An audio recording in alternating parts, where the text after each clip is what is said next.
Ladies and gentlemen, welcome to the World Fischer Random Chess Championship 2022.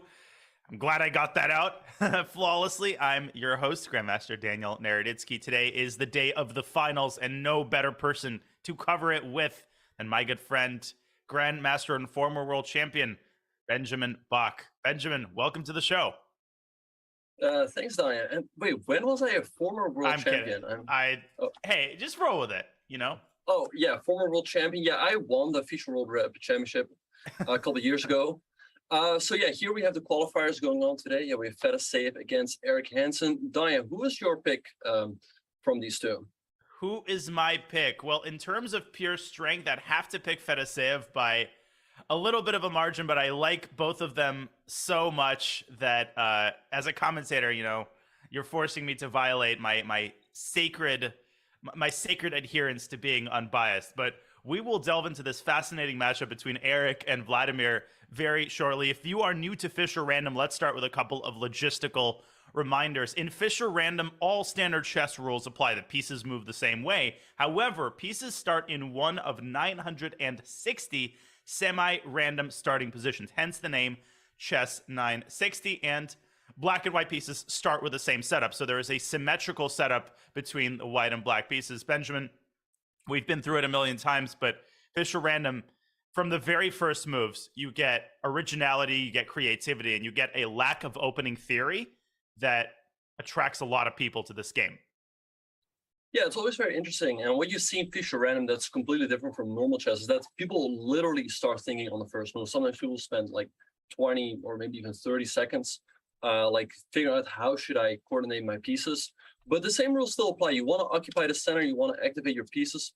Also, castling is always a little bit different, but generally what you have to do, at least online, is put your king on the rook, and then they land on, you know, G1 and F1 or C1 and D1 if you castle queenside. So that's always an interesting factor, and yeah, it's always a lot of fun to play. At least that's what I find. And of course, you did play in the qualifier, and I will be asking you about your experience. A quick overview of the event as a whole. There are two qualifiers. This is the end of the first qualifier. Today, of course, as you can see on the right, is the final between Eric and Vladimir. Qualifier 2 starts on August 29th. You have the Swiss, followed by the knockout on the 30th, and the final in Qualifier 2 on August 31st. And all of that funnels into the Fischer Random World Championship, which will be held in the lovely city of Reykjavik, Iceland, which has never really hosted anything before important related to chess. That will be coming your way October 25th through the 30th. And if you're wondering who has already confirmed their participation in the Reykjavik World Championship, some pretty unknown names: Benjamin, Magnus Carlsen, Wesley So, and Icelandic Grandmaster Hjörvar Stein Gretarsson will have his work cut out for him, won't he? Yeah, no, for sure. Yeah, I think an amazing opportunity for him to take on the best of the world in this World Championship. And yeah, I think Wesley, he won, was it in 2019? He crushed Magnus in the final. But yeah, I'm very much looking forward to that one. And yeah, today we will see who will join him. Will it be Eric Hansen or Vladimir Fedoseev? Let's have a very quick look at the bracket, Danya. Yeah, I mean, the journeys for both of these players have been very, very difficult. Eric defeated Vidit, then Sam Sevian. I mean, those two players, just beating one of them already constitutes a wonderful event. And the same could be said for Vladimir Fedoseev. I mean, his match against Alexander Bortnik to make it into the finals was an absolute dogfight. He saved some incredibly dubious positions, Benjamin. Vladimir is such a slippery player. Yeah, I know all about that. I played him in the quarterfinals. Right. I had a winning position in game one, but fortunately threw it away. And in the second game, I also had a good position, but in both cases, I made a very weird knight sacrifice. But yeah, you're absolutely right. It's also to his credit, he's very slippery, very, very tricky. Doesn't, go down without a fight. So also a lot of credit has to go to him. But if we look at the pure chess that has been played overall, Eric has been very convincing. He beat Vidit 2-0, then he also beat Sevian 2-0. And Fedoseev, and all those games seem pretty clean. Whereas Fedoseev, as you mentioned before, he came back from the death a couple times. So I don't know. I mean, I would still give the edge to Fedoseev, given the fact that, he is 2,700 in classical. He's also done very well in some of the World Rapid Championships, but I think it's going to be very close. I agree, and I think you brought up a great point as we wait for the games to start. And before I mentioned this point, just wanted to clarify that this will be a 4-game match with a 15+2 time control, and there will be 2 positions that are played out. 2 positions are randomly selected, and there will be 2 games in each of these positions. And if the match is tied 2-2, then a single Armageddon game will be played with bidding. If you've watched yesterday's knockout day of knockout, then you already know what 15+2 is like, and you kind of know the drill. So we will be jumping in very quickly. But what I wanted to say about Eric is just to attest to your point. Eric's wins were incredibly clean. The way he defeated Vidit in the second game, I mean, Vidit barely even had a chance. So I don't think Fedoseev's openings are going to fly against Eric. I mean, the guy is in phenomenal form, and he's not getting into time pressure. And Benjamin, if Eric Hansen is not getting to time pressure, that means he's in good form, because the guy is a time pressure junkie. Yeah, no, I think the one thing for Eric that makes his life a lot easier in Fischer Random is that openings don't play a part at all. I mean, I feel like in normal chess, that might be his one weakness. He makes a bit of a meme about himself, like, is this theory? But yeah, like we said, it's not a factor at all. So, and he's a very strong chess player, very original. And as we speak, the starting position has already been set up, and I see Fedoseev thinking here. I would personally start out with f4 followed by g3. What about you, Daniel? Yeah, I was about to say I'd start out with g3. I'm always tempted to fianchetto the bishop when there's a weak pawn that the bishop is staring at. But I know that some players have a different school of thought, and I think Fedoseev is one of them. He likes to control the center. He plays d4. Yeah, interesting choice.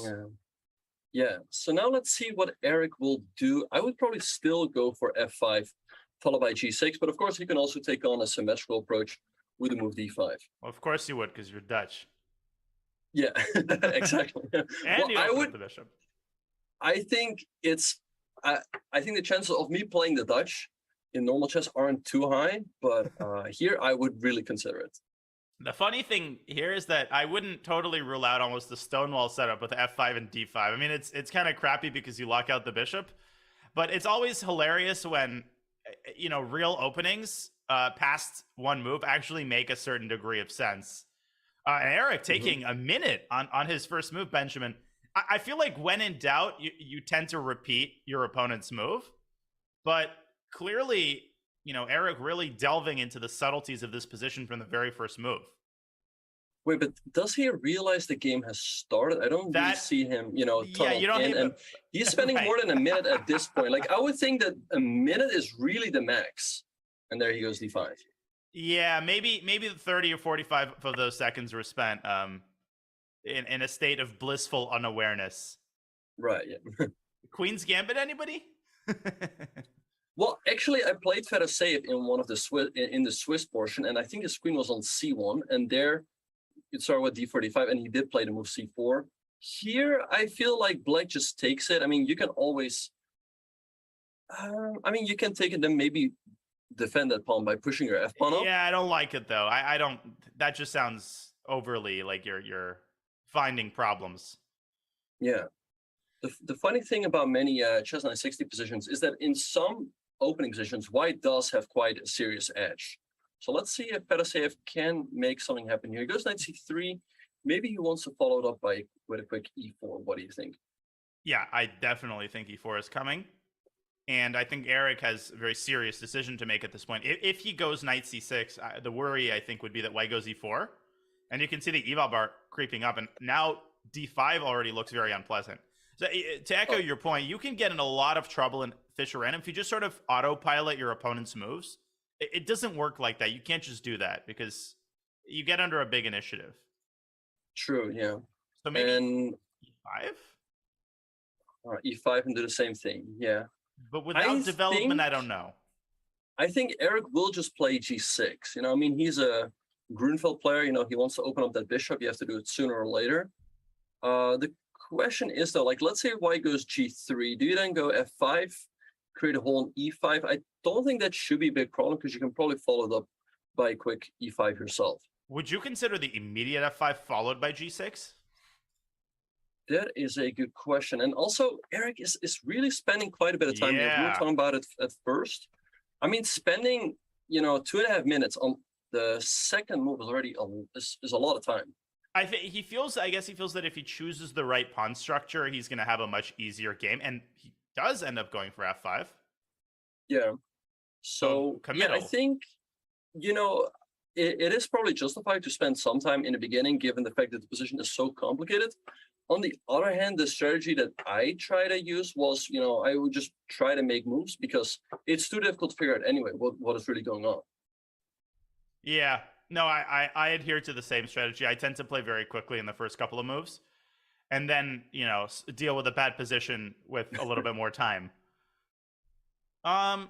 The worry for Fedoseev is, I think if White just makes pedestrian moves, I'm just going to make a couple of random moves on the board, moves that Fedoseev will not play. Then eventually Eric will go like g6 and e5 and create a big pawn clamp on the center. And so Fedoseev with g4, not mincing his words.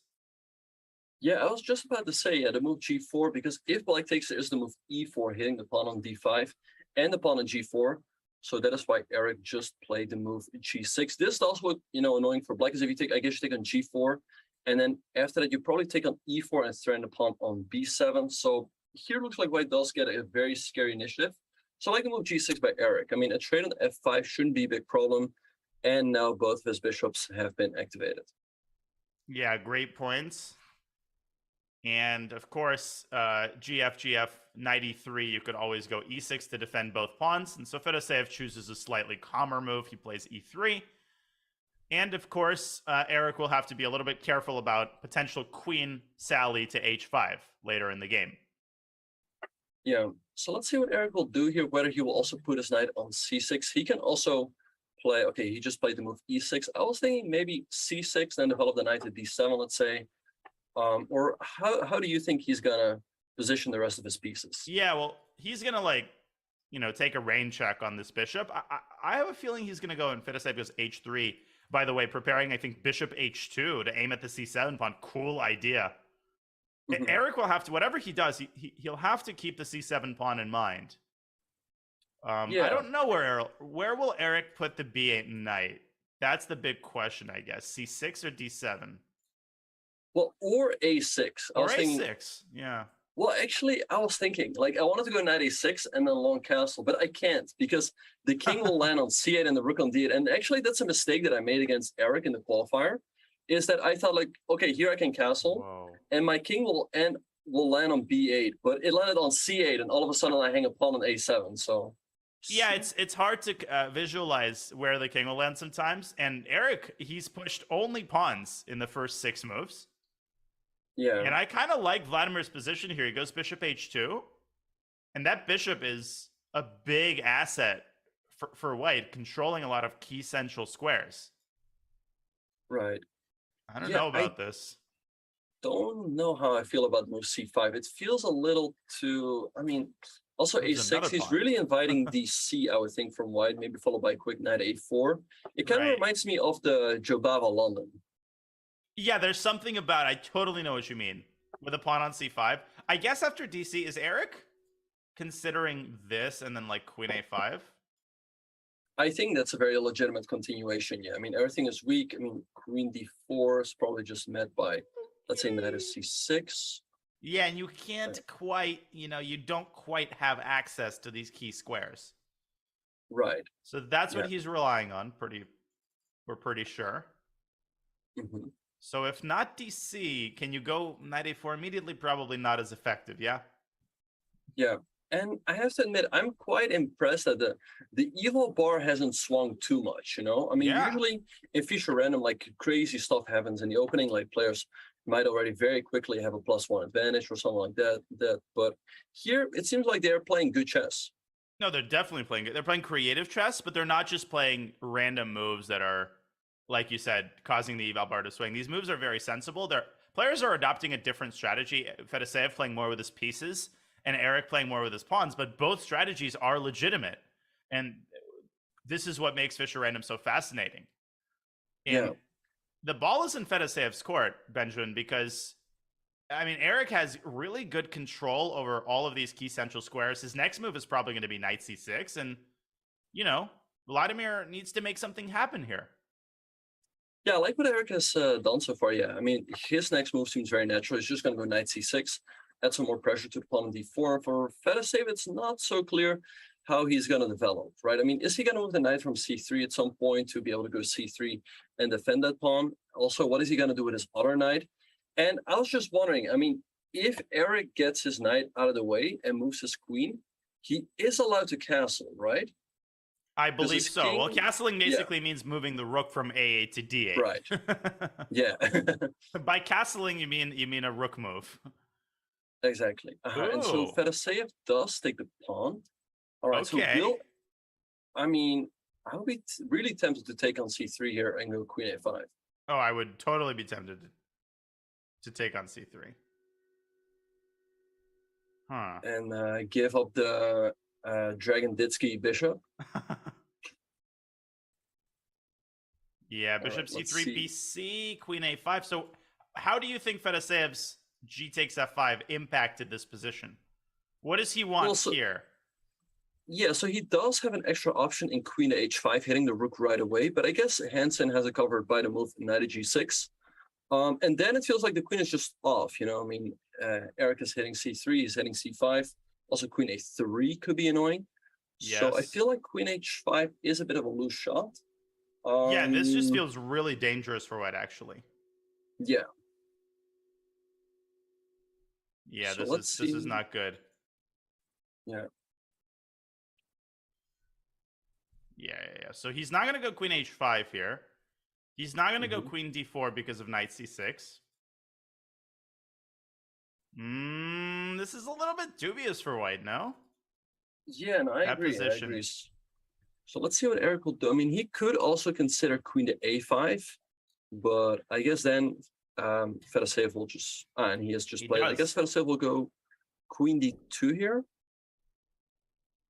Yeah, queen d2, and if queen takes c5, that is the position Eric is going for, because just to show everybody, if you take on c3 now and say, actually, let me go for that position, no, you're not, because white's going to take back with a queen, and without the queens, white's going to put a bishop on d6, and black has no play on the queen side. The dark squares are suffering. Yeah, you might think like, oh, those pawns are weak, but they're actually very difficult to pick up, and white can also go like 92 c4 there. So, yeah, I think Fedoseev will just defend the knight here. I mean, moving the knight out of the way doesn't make a whole lot of sense, I think. And yeah, it feels like a missed opportunity for Eric. Yeah, it really does. So you think he's going to go... You think he's going to go queen d2, queen takes c5? Mm-hmm. And now you think he's going to move the knight? Did I hear you correctly? I guess so, yeah. But you mean the f1 knight or the knight on c3? Well, the f1 knight can only go to g3, but I don't really see any prospects for it.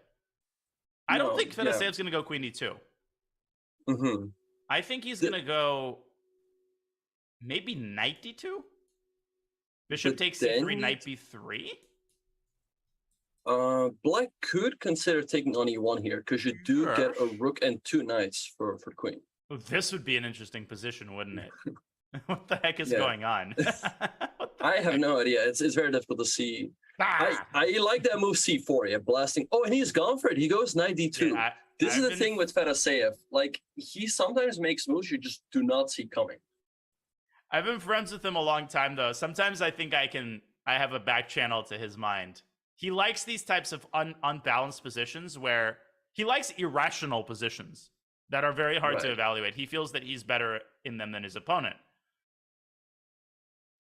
Mm-hmm. And Eric does not have to take on c3. He could also take on c5, but then knight b3 comes also with tempo. Yeah. No, I like this decision by Fedoseev. Also, yeah, like we said, it's always a little bit annoying when your opponent makes a move you did not see coming. And yeah, Eric has a lot of options to think about here. I mean, taking on c5, then knight b3, Fedoseev's play has, knight d2 has been justified. And I think if you take on c3 and taking on b2, white's king is pretty safe over there. And then the dark squares will really be a problem for black. I think Eric's taking on E1. I think Eric's taking on E1 there. Yeah, but yeah, I like your move c4 there at the end, because actually black cannot take on c4 because queen a4 ends the game, hitting the rook and the bishop. Oh, And that's a 96 great point. Let me show that line. You just spotted a very important detail. C4. I didn't even see that it threatens queen a4, but it's specifically after DC. Yeah, because the bishop now controls c6, so knight c6 runs into bishop takes c6. Goodbye. right. So then the question becomes, what should Eric do? Maybe knight c6 and develop, but I wonder if. Oh, he is recaptured on c3. What? Wait. Wow, he was afraid of bishop takes e1. I can get Fedoseev just didn't want to allow all those pieces for the queen. Right, so queen a3. I like queen a3 by Eric because it stops Fedoseev from ever castling. And in Fischer Random, it's always kind of random because the king could all of a sudden, like Eric's king, if he moves the knight and the bishop out of the way, his king could all of a sudden swing over to the g file. I don't know if it's a good idea now because the g file is open up, but it is annoying that you have to take that into consideration.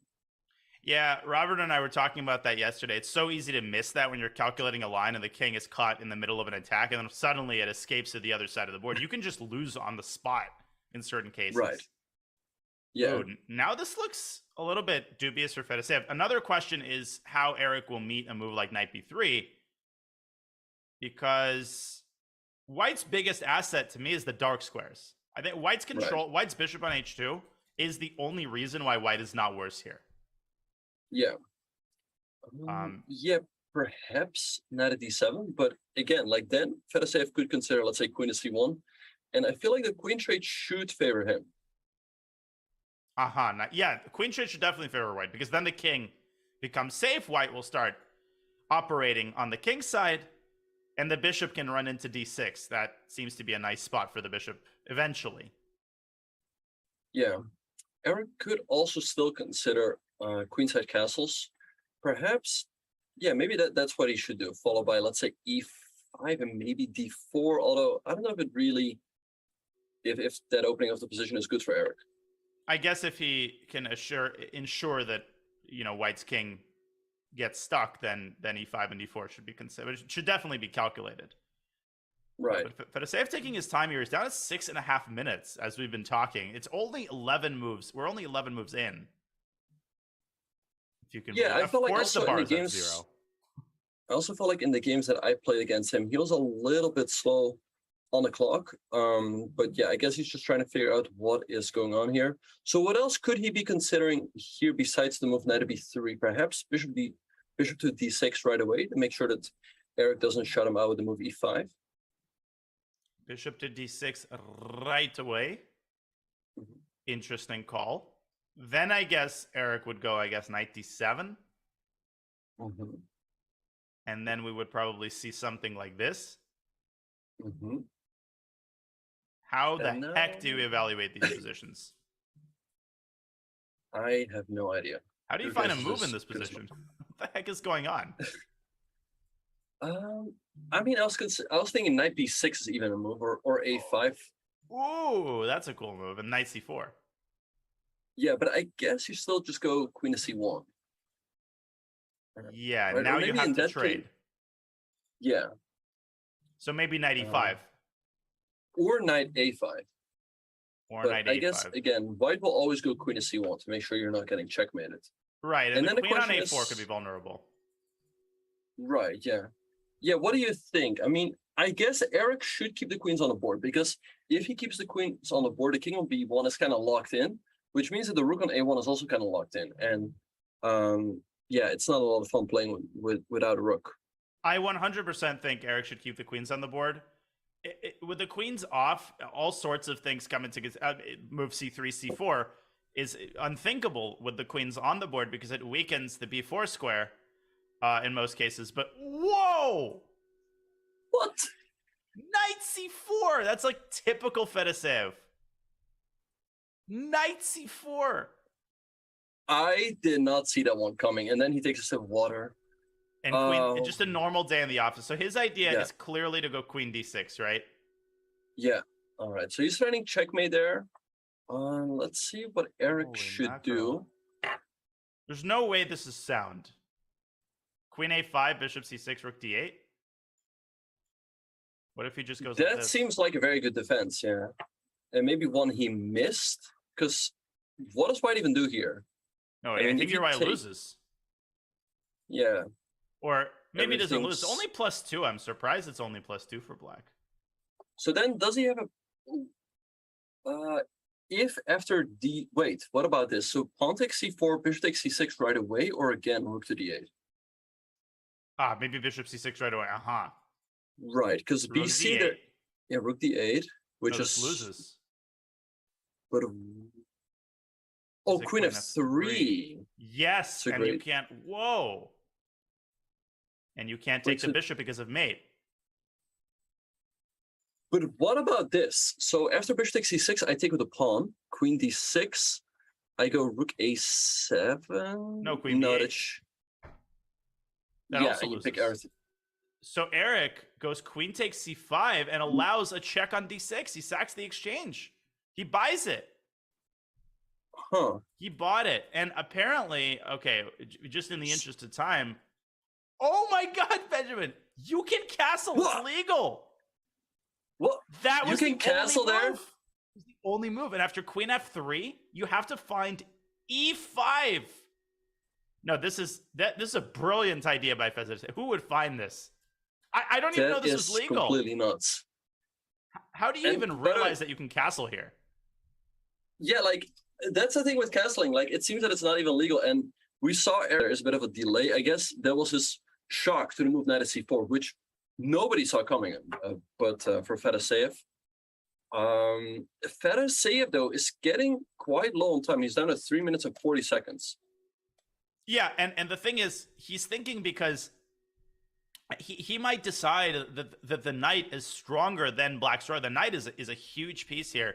So he might make a quiet move like king b2, but he's got to make a decision. I think Eric has good practical compensation for the exchange. He's got, these pawns which are controlling the center, and without a knight, white's bishops are limited in their ability to do stuff.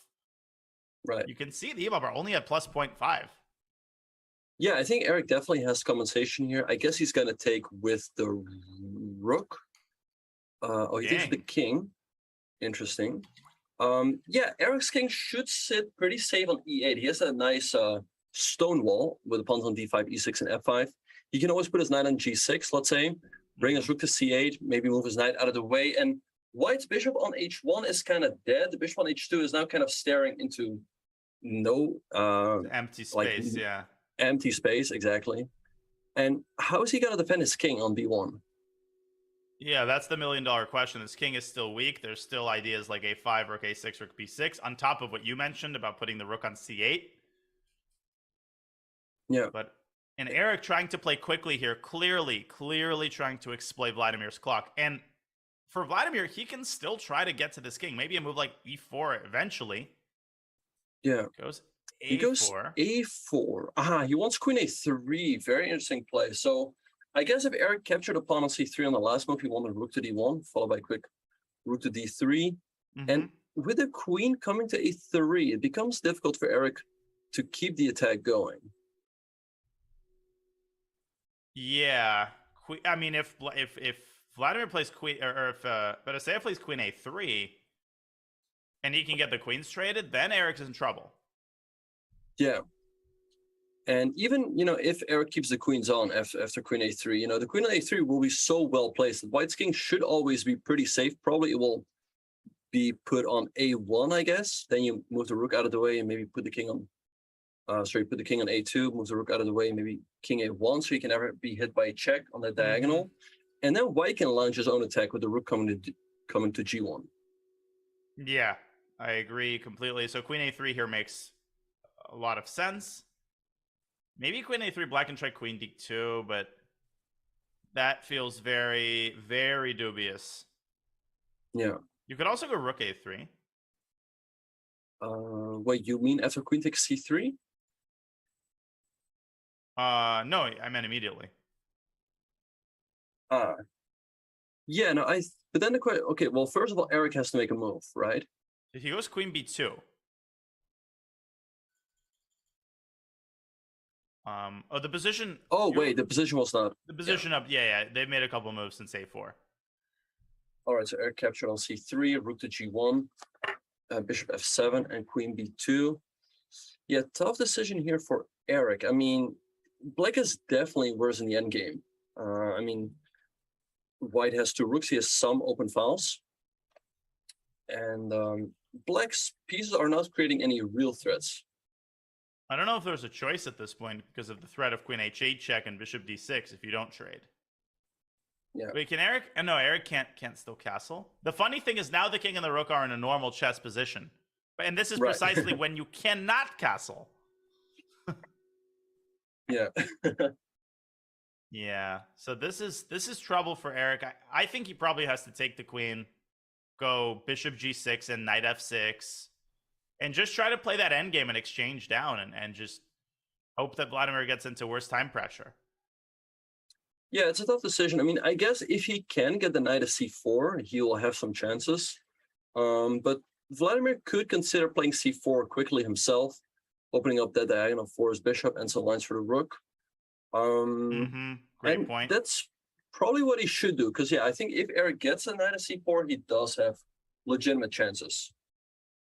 For sure. And ultimately, Eric bites the bullet and trades queens. And knight B6 here, yeah, that seems like a very reasonable choice to prevent Fedoseev from opening up the position further. 4 minutes now for Eric. Yeah, but the tough thing is, if you go knight B6 here, that allows rook to G7, so you don't really want to do that. So I think he has to spend the time on bishop to G6. I mean, that's what he does. He totally does. You're right. Bishop G6 is on the board. Could Fedoseev try a move like H4?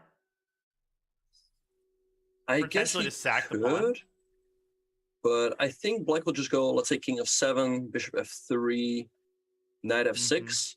So I think his best bet might still be to go C4. Although, I mean, that I guess Eric will take, right? And he goes for it. Go C4 makes sense. So D takes C4 will happen. D takes C4 will happen. And then will he take on C6 is another big question. And go like A5? Or what about takes and let's say rook H to C1? Because how do you even defend the pawn? Rook, which rook? H.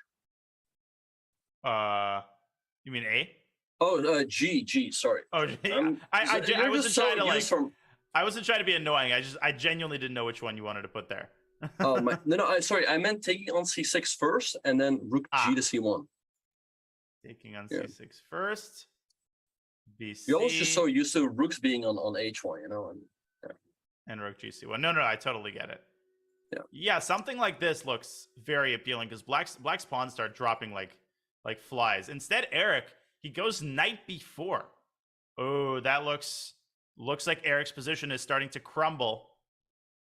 Yeah, all the pawns look very, very loose here. I mean, this just looks like an end game down in exchange. I mean, D5 is weak. There's bishop D6 coming. Rook A to C1. That's looking very tough, and we see Eric shaking his head. Actually, the bishop D6 idea is huge because it would win the pawn if black plays bishop F7. Yeah, and black has to retreat. I mean, it feels like white is just winning there. It feels like white's winning here. Eric might have to create tactical chances against white's king, but how do you do that? You don't have enough pieces in the game. Rook C8, Rook C1. Perhaps knight B6. I mean, there's still bishop D6 because after knight C4, there is king C3, but he goes F4. So his idea is takes knight D3. That looks tricky because if the king goes to C3, then there's rook C8. Oh, he goes rook C8 right away. So rook D2 makes a lot. Oh, then knight D3. Oh, and the king could get mated there potentially. Yeah, that does look tricky. And Fedoseev now perhaps the time could play factory. He's down to 1 minute and 15 seconds. Let's see how he's going to handle the complications here. It also might be the case that Eric wants rook D2, knight C5. Oh, but Danya, what about this? What about rook A to C1? Because if you go knight D3, I take on D3, and you take on C1, I take bishop takes D3, and after bishop takes D5, that looks completely winning for white. Oh, because of the connected passers. Yeah, you have two. You're up a pawn. You have the two bishops. Yeah, I was thinking of something similar, and Fedoseev goes exactly for that. But look at the eval bar. Yeah, it's not happy with Wait, my move. how could that possibly be equal after knight d3? I don't understand. Or maybe black plays another move. Maybe knight c5 here. Oh, knight c5 here. Yeah. Yeah, that might be it. That might be Yeah. it, because after you're threatening knight c3, and if white escapes with his king, then knight Then c2 knight check c2. comes. Uh-oh. Right. And then you take. And here, and you take. And if white takes on d5, do you just take on a4 with I guess the one knight. of the two bits? But now rook e5 and bishop e7. Yeah, and then rook c3 check. And yeah, king b4, rook b3. It's still very dicey, yeah. And if Fedoseev getting, oh, okay, Eric is thinking here. It's getting down to 1 minute and 20. Wait, is it? And like 1.5 minutes approximately. Right. He's clearly aware that there exists a choice here. Otherwise, he'd play knight d3 very quickly. Yeah. Both sides down on the clock. This is going to be a But time scramble. But to me, knight d3 looks lost. I mean, the resulting endgame where white has the two bishops, the two connected passers. So I think you have to go knight c5. There doesn't seem to be another move to me. No, you have to. You have to keep pieces on the board.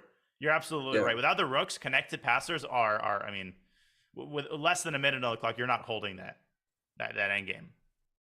This is not good, Eric. You got to move here, and he goes knight c5. Yeah, Finally. I feel like he spent a little too long. Okay, king a3.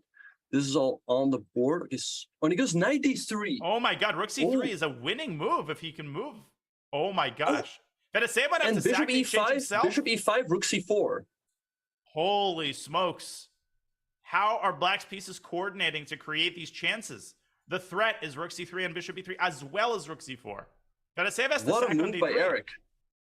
And this could be a complete turnaround. He goes he missed it. rook c4 here. Rook Is black c4. winning? I think so. I don't see how you defend a4. I mean, you might have to give the rook, but now I take on a4 in between. And black keeps two connected passes. Rook a4. Rook takes a4. Ray missed it. No. Rook a4 first. There's still bishop c2. This was winning on the spot. And then that additional pawn is just winning. Right. Exactly, because, well, the thing is also, if white goes bishop takes b7 there, then there would have been rook b4. He goes rook h4. Dude, he found now, the hardest moves and then missed the easiest intermezzo. Yeah, but it's still tough for Fedoseev. Bishop to c8 here, perhaps. But then bishop f1. He goes bishop g2. Bishop f5. Bishop g3 there. Yeah, we might get some sort of a draw here. Bishop g3 and h4. Okay, so Fedoseev could actually still win this. Yeah, and both players getting pretty low on the clock here. Eric goes bishop c2, but now bishop d4 or a5. Ooh, rook a4, king b2, and then he counterattacks the bishop. And bishop but you can take on threatened. a5, but then bishop c3. And if rook g5, bishop c6. Oh, that's so tricky. Now, Eric down to 20 seconds. Goes bishop d3. I mean, Eric's losing the threat here. He should still hold this, but if anyone is better, it might be Fedoseev at this point because everything is protected in his position. He's just going to start pushing his pawns. Bishop d7. And he's shutting out the rook. Rook h6. Eric trying to bring Eric is, back to life. Eric is stuck in mud. He's not making any progress. Bishop d3. Bishop d3 here. How do you defend the pawn? e4. Rook h4. Yeah, and you make a draw. Bishop f6, and you take I e4. goes bishop c6. Yeah. Rook h4. Rook h4 is a draw. Bishop g3, rook takes e4. Draw. Yeah, that's probably what he should do, right? Yeah, and he goes for it. Yeah. Fedoseev has to accept, and the extra pawn is totally meaningless. What a game. And Fedoseev's going to be furious because he found just a winner of an idea with knight c4. Mm-hmm. But Eric found good practical chances. And there's a draw. Yeah. What a game. What a game. It was very up and down. Eric definitely missed his chance there. Maybe he pre-moved bishop takes d3. What do you think? I mean, rook takes a4 didn't seem too difficult, to be honest. Yeah, let's rewind, and I'll just show that moment again. Okay, the game is up. But the bottom line is that he could have taken the pawn on a4 with check before taking white's rook, and he was completely winning there. I mean, that was just over. Yeah, no, I agree. Without further ado, the next game has begun. Eric will have the white pieces from the same position. And let's see how his approach changes. Will he play g3 or will he play Fedoseev's move, which is d4? Yeah, it's going to be interesting. I feel okay. He's spending time again, which I mean I understand, but I mean they just had this position, right? So he should have some idea. So spending 35 seconds again on move one, and he trusts Fedoseev, and Fedoseev he goes for the Dutch. In your honor. Exactly. He goes for the Dutch, and okay, I'm blanking. Is this what they did in the first game? No. Eric played pawn at d5, Fedoseev played knight c3, and then f5. Oh, and then f5. Okay, so they could potentially transpose if Eric goes knight c3. Somehow I don't think he will. Yeah. You could go, I mean, you could go like queen d3, but that seems a but little then bit g6. artificial. G6 is a move you want to make anyway. Knight c3. We could actually, black could black also just play, let's say, g6, you know, and then if e4 take d5, that should work out in black's favor, I think. Yeah, g6 is on the board. So you're saying if white goes with a natural e4, takes, and now d5. Yeah, you come with a very quick knight at c6, pawn e5, and it feels like black has a initiative here out of the opening. Yeah, it totally does. White's development is suffering. Yeah. White's development is suffering. So e4 is kind of out. f3. I don't like the move f3 at all, because now the bishop on h1 really has a tough time coming back into the game. And yes, actually, Eric and I had a game in the Swiss where he also had a bishop on h1, and he also played f3 at some point, but he had a tough time bringing the bishop back to life. I mean... but I don't like Fedoseev's response to that move. Yeah. Because now the knight on b8 and the knight on f8 are both super restricted by one pawn, which is controlling c6 and e6. So e4 was his idea, but Eric quickly gets his dark squared bishop into the game. Yeah, it's going to be tough for those pieces to find its way back into the game. And also, it's quite likely that black's king will get stuck on the queen side, and then white already has a nice majority over there to launch an attack potentially. It's going to be very difficult for black to ever go kingside castling, because he'll have to get the queen, the knight, and the bishop out of the way to do so. Right. That's a funny thought. No, I think Fedoseev has just greatly underestimated the extent to which he's going to have a hard time bring his knight. Oh, what a move. If Eric takes the bishop, f2 traps the rook. Look at that. That's a nice idea. So Eric has to recapture here with the g pawn. If you take with the e pawn, you lose a bishop. So, and he goes for it. So now Fedoseev, he also has queen at g5 besides bishop takes d4. Yeah. What are? Oh wait, queen g5. Isn't there f4? That's such a funny trick. Yeah, and there's no I think that's just winning, because the evil bard just went to the roof. e3 so and takes. Yeah. So we see him taking on d4, and he goes pawn on d6. I guess he wants to put his f8 knight on d7 and the other one on a6. What do you think? Yeah, for sure. Because if you put the b8 knight on d7, then you're well, he does, and you're blocking this other knight. But he could, I guess he wants to go queen f6, and then perhaps g5 and knight g6. That feels pretty decent coordination. Right. Yeah. Bang, bang, and he's going to have some control over these key central squares. And white's bishop's still a problem for Eric. Yeah, and I saw someone asking in the chat, does the winner of this match go to Iceland? Yeah, that is what they are playing for. The winner of this match will play in the World Fischer Random Championship. It's pretty harsh, Daya, because it's really a winner takes all. Like, if you come second, you've played 3 days of chess, and I mean, the reward, like the difference here between winning and losing in this match is huge. It is absolutely huge. Yeah, there's actually a lot of money on the line in this match. So I honestly don't know how much exactly, but I guess that if you qualify to the World Championship with 8 players, you're probably guaranteed something like 20 grand. That's huge. Yeah. So this could be a big payday potentially for these 2 guys. That's absolutely huge. And e4 by Eric. So let's say Fedoseev now takes on e4. How do you think he's gonna recapture with the knight, the rook, or the pawn? I think he's gonna take with the That's a good question. My instinct is to take with the knight because I like piece activity over pawn structure. And what would worry me is a situation where black just like puts a knight on e5.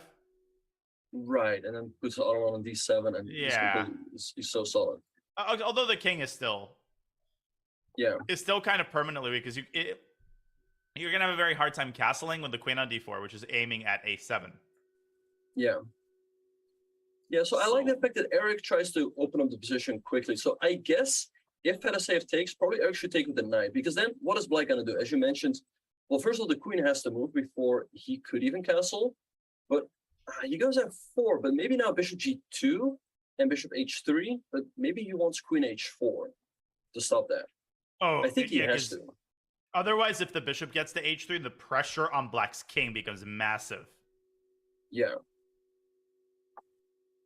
So let's see. I like Eric's position, though. I mean, perhaps he should bring his other knight into the game. Maybe knight d2 to c4. It feels like white definitely can create some sort of attack on the queen side.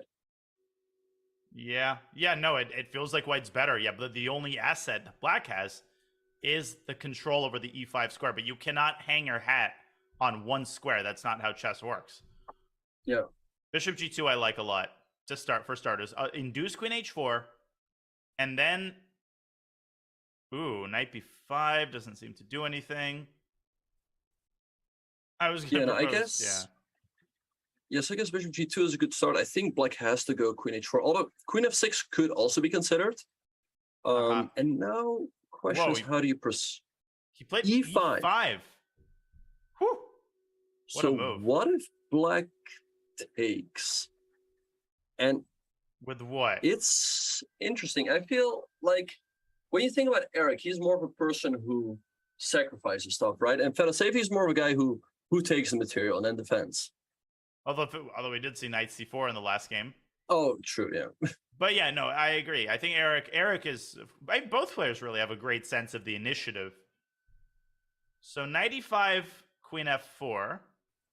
Mm-hmm. With a very complicated position. But here, black could play, let's say, g5, followed by knight f to g6, and you do have some sort of blockade. I mean, if check, I guess you go knight f to d7. And again, although you go knight e4, I guess. Right, because otherwise black gets queen f6 very quickly.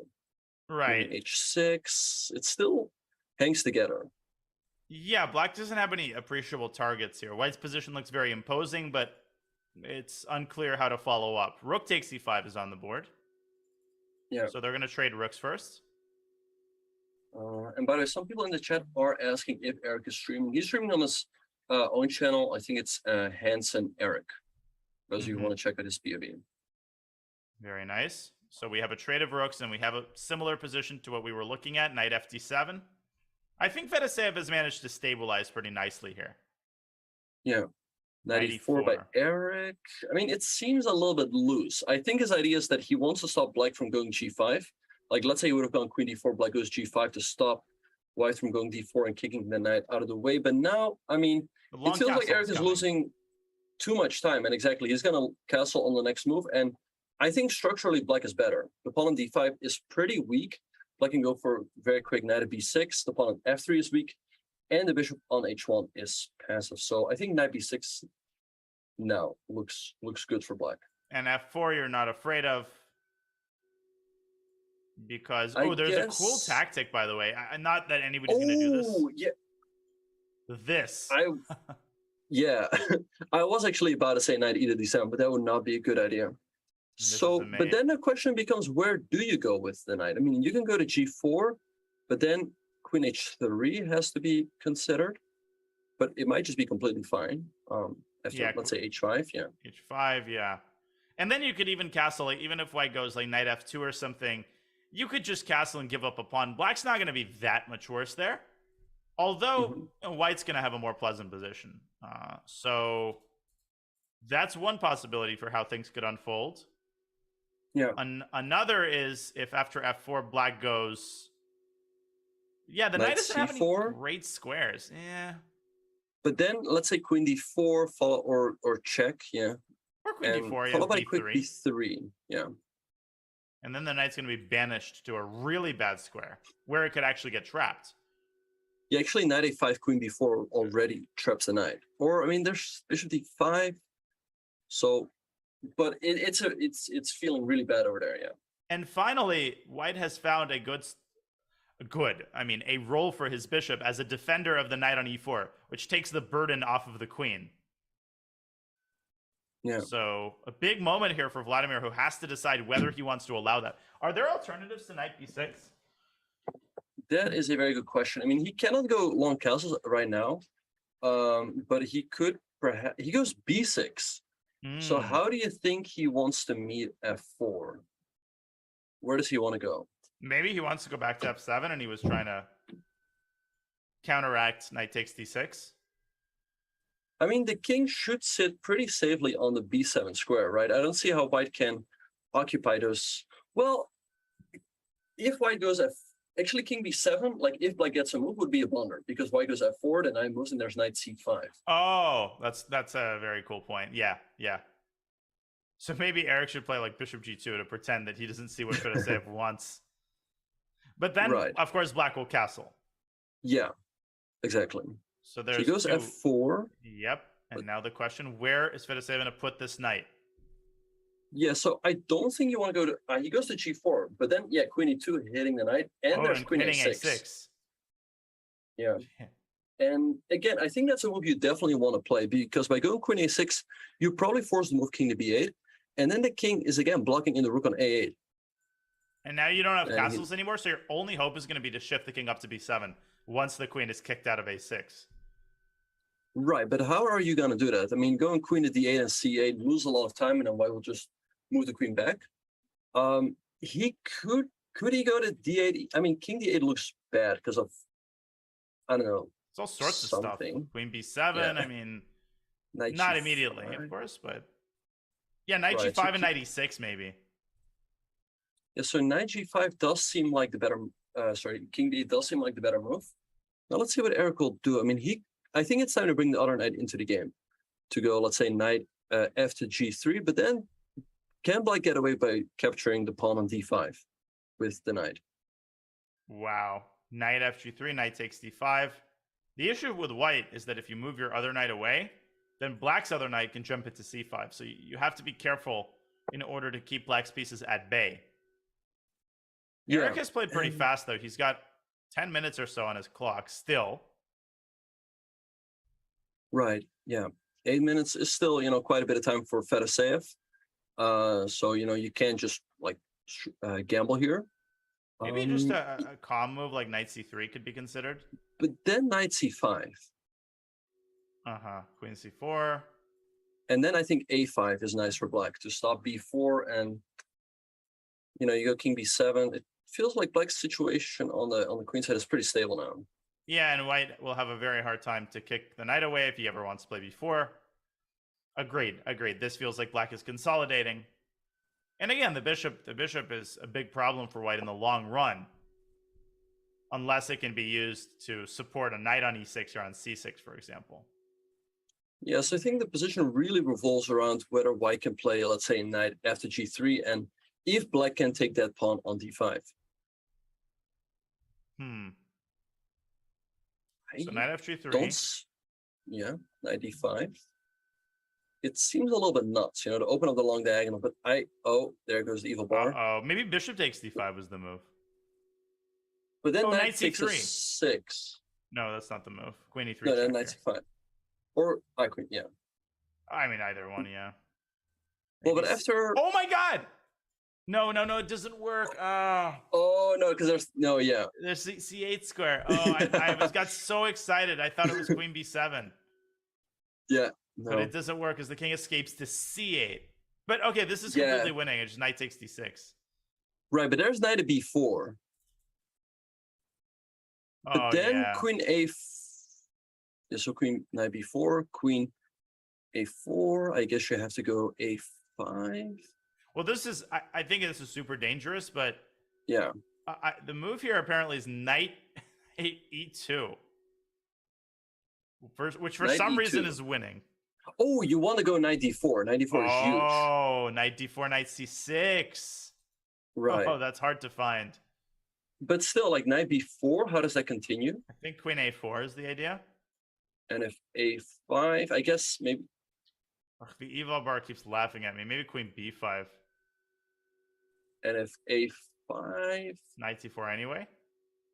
or maybe a3 first. Right. Like a3, knight a6, knight d4 looks pretty scary for black. No? Agreed. Agreed. So maybe bishop takes d5 is a better move here. And I guess that works out because if I take on f6, you go like queen e3 and king b1, and then you take on f6. And why does back rank issues? Which is actually incredibly important because otherwise black loses a piece by force.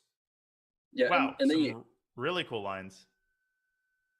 Yeah, and you have to go queen e1 at the end because if queen g1, there's still knight f1 to block. Right. So he goes. Oh, he went knight c3 actually. Right. Allowing knight to c5. Allowing the line we looked at first with knight c5 and a5. No, it feels like Fedoseev is starting to stabilize. Yeah, I think he should definitely go a5 here. I mean, king b7, b4 looks very unpleasant to face. And I mean, by going a5, you really lock in the knight on the c5 square. Right. So there's no b4, no shenanigans. Eric could still go, let's say, knight d2 followed by knight to b3, because after the trade, the c6 square opens up again. But I mean, structurally, Fedoseev's position is better, so that always makes it very tricky for Eric, I feel. Right. Yeah, so he's got to compensate for that with concrete piece activity, but that's easier said than done because of how solid Fedoseev's position is here. Yeah. So let's see what Eric is gonna do. I don't know. It looks difficult. I mean, you could play a3 and try to go b4. Right. The question is, well, I guess if a3, black maybe can just go king b7 because if b4, maybe you take and rook a1, which should be fine for black. But you could also consider a4 to stop b4 altogether. Right. So a3, the idea is to play a4, so that after b4, black can take en passant and take on a3. That's out of the question for white. Bishop f3 was Eric's choice, which seems to me like a move that you play if you're just like not entirely sure what your plan is. Right. Bishop f7 by Fedoseev. Same thing. Kind of the same thing, yeah. I wonder why he did not play, let's say, king to b7, right? And how Eric is exactly going to improve his position. Here goes b3. Okay, that seems like a decent move, but I mean, if you put the king on b2, black could later on, let's say, move the knight out of the way and then go queen f6, and the pin is a little bit annoying. Well, I was going to say, I actually think Eric is preparing b4, which is a super risky idea to open up the a file like that. And it could justify the placement of black's rook on a8. Yeah, Fedoseev, by the way, moved his bishop from g8 to d7. I guess he just wants to put the bishop there to control all of the light squares around his king. So the annoying thing here for Eric is that it's very difficult to ever seize control over the e file. I mean, yeah, like there's just no way, right? Black just firmly controls that only open file on the board. Right. And you have no way to put a rook on e1. Eric's position is very uncomfortable here. His clock situation is starting to deteriorate as he drops now to 5 minutes. And just not easy to find a move. I mean, you mentioned after king b2, what move were you talking about? No move specifically. But I guess black just goes king b7 and brings the rook into the game. Right.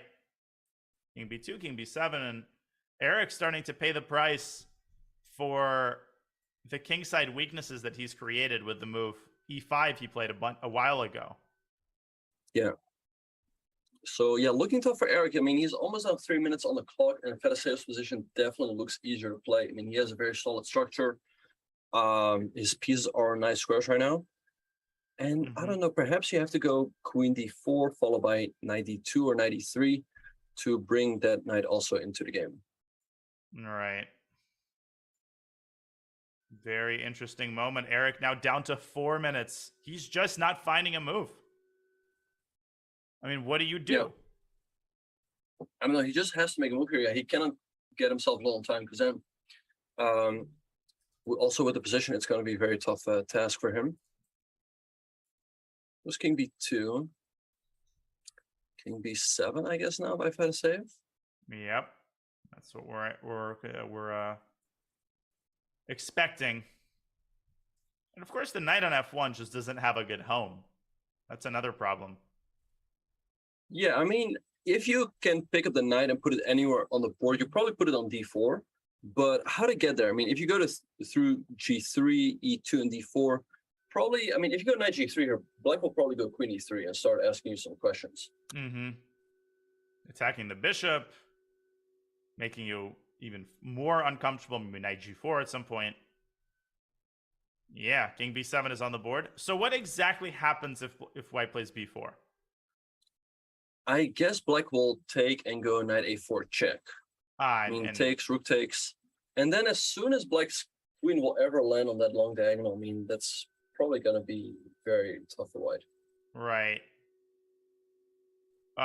Eric, in the meantime, has decided on a more neutral move, queen d4. And I think he's trying to get his knight into the game. So maybe Fedoseev can consider rook e8. But if he moves his rook away from a8, then b4 becomes a more serious move. Yeah, that's a very legitimate point, because okay, black will probably take on b4, be recapture, and then black has to go to either a4 or a6. I mean, if you go to a6, the knight is very misplaced there, and I guess white will go for a very quick rook a1, followed by, let's say queen to c4, or bishop e2, And I think after knight a4 right away, the same thing. White will probably just take, followed by rook a1, and it feels like white can perhaps try to develop some sort of initiative along the a file. Right. Takes, just to show this line. White goes rook a1, and black has abandoned the a file and pays the price for it. That is I have a funny line. Let's say black goes in that position as a bishop b5. Let's say black goes bishop b5. Perhaps we can even consider the move c4. So this bishop is after b7? Wait, this is after rook e8? Yes, so rook e8, b4, takes everything, knight a4, take, bishop b5. Here, white maybe just goes c4. Bishop d7, c5. I don't know if this works, though, but the idea that if you take, then I have d6. Oh, you're trying to push. And that's an important point. The fact that this bishop is a lot of potential energy. If you can ever get rid of the d-pawn, white has a discovered check with these. In the meantime, though, we should get back into the game because they're making a lot of moves. Oh, very similar. b4 is on the board, but first they traded light-squared bishops. Wait, it says Eric is winning? Does he have queen c4 and knight d4? But you just go queen d7. Oh, why is this so bad for black? So Fedoseev, I guess he went bishop g4, so he traded off these bishops, and then they got this position.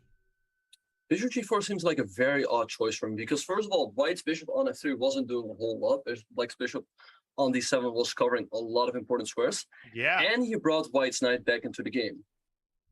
Yeah, he invested a bunch of tempi into something that actually helps Eric. Yeah.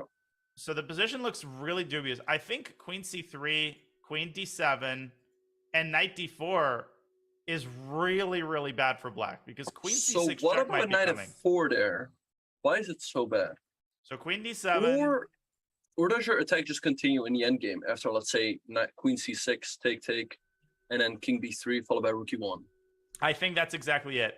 Yeah. I think that's exactly it. But we'll see if Fedoseev, first of all, goes queen d7. I don't know if he's got alternatives, maybe king b8, but then knight d4 looks even worse. Yeah. Yeah, I think you have to cover that square. I mean, you have to go queen e7, because if you go queen e8, then rook e1, we gain an extra tempo. Queen f6, we just go knight d4. All the problems remain. Right. So it's looking tough for Fedoseev. And, I mean, he is up on the clock, but, with 2 seconds of increment, it's not the end of the world to get down on time. Yeah, I mean, he's got basically the same amount of time as in a regular blitz game. Still plenty to find good moves. Yeah. I mean, we know that in 3 minutes you can still get like 120 moves off, right? There's queen d7, knight d4. And I think Eric realizes that queen c6 check is a threat, even though it trades queens. Yeah. So I don't see another move here for Fedoseev besides taking the pawn on f4. I mean, what else are you going to do, right? And then I think Eric just has to go. Yeah, Eric has to go queen c6. There's no other move for him to make sense. But Yeah, this could be a huge moment in the match. So Yeah. what You is might as well Fedoseev take on doing? f4. What are you going to suffer for if not for a pawn? Right. And what about this line? So let's say queen c6. Let's say black takes, and after pawn takes goes king a6. And after king a3, pawn b. Oh, b5, knight b5. King b5, c4. Oh my god, that's such a pretty line. And if I And let me just. I think it's also an real important line fast. for the evaluation of the position. King a6. Black wants to play b5. So king b3 looks like it traps the rook, but b5 looks like it defends. And now there's a beautiful tactic. Knight takes b5. King takes b5. And c4 check. And the rook is lost. The king has to move away. Right. Yeah, and I think you have to go for that because if, you know, in that line you would have played c4, black is still in time with king b6, and his position isn't that bad, I feel. Yeah. Yeah. Fedoseev evening out the time here. It's looking really tough because if you go anywhere else, if you don't go to a6, but let's say you go to a7, there's always knight b5 check. Your rook will always get stuck along the a file, and then white will try to go for a checkmating attack. But let's say go rook e1, rook e8. And, yeah, rook e1, rook e8 is a huge problem. The moment black's king lands on the back rank, this simple idea just terrorizes black.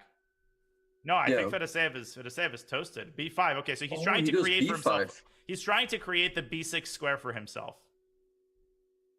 That is a very original solution. I like the idea because now if we give a check, then he has king b6. So what should Eric do here? I mean, it feels like there should be something. But and there we see where his time advantage, played a big part. Because let's say he has the position where both players have, let's say, 2.5 minutes, right? Then it will be tough for him. But he could spend that extra time that he had to come up with a good defense. Right. Knight c6 on the board, and that was apparently was not the move. Oh, and queen h8, rook a8. There's that, but also knight d5. Oh yeah, knight d5 is a huge problem after knight takes f4. And it makes me wonder what was actually the move. What was knight the move for white here? Knight e6. That does make sense because all of black's pieces are kind of stuck there. Like the knight h5 now doesn't have any moves. The queen doesn't have any moves. And I guess then you slowly improve your position. Yeah, you play rook e1. At some point, something's going to give. So white's just winning because he's dominating, not because there's necessarily a forced win in the position. But Eric going knight d4 to c6. And will Fedoseev take that pawn on f4 and involve his knight in the game? I'm pretty sure he will. I also don't see another move. And he's in the pawn grabbers club. Oh, for sure. Yeah. For sure. And there he is, grabbing the pawn. What is Eric's 95 perhaps? Yeah, there he goes. So can you move the king even? I mean, you cannot go to a7 because of queen d4 and you lose the knight. If you go to b8, queen h8, there's still queen c8, so you're not losing on the spot, but it feels like something bad should happen there. It feels that way, but and white, of course, has a perpetual with knight c6 and knight a5. Right. But and the rook on d1 right now is not in the game. That really hurts Eric. If the rook was on e1, the attack would be so much stronger. Fedoseev down to 45 seconds, by the way, trying to decide where to move that king. So, can you go to a6 by any chance? That's what catches my eye. I like king a6, but he goes king b8. b8.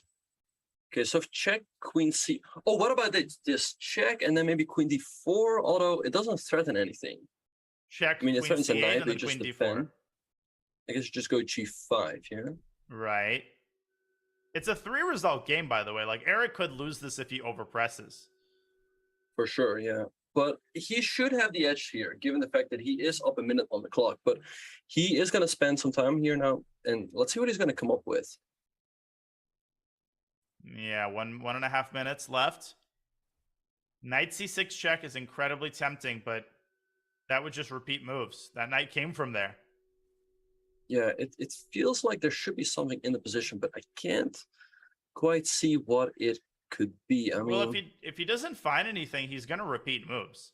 He's gonna make a draw. right. Yeah. And he's got precisely a minute to find something. He gives a Okay, check on gives a h8. check. Queen c8 And box. after queen c8, you can still repeat.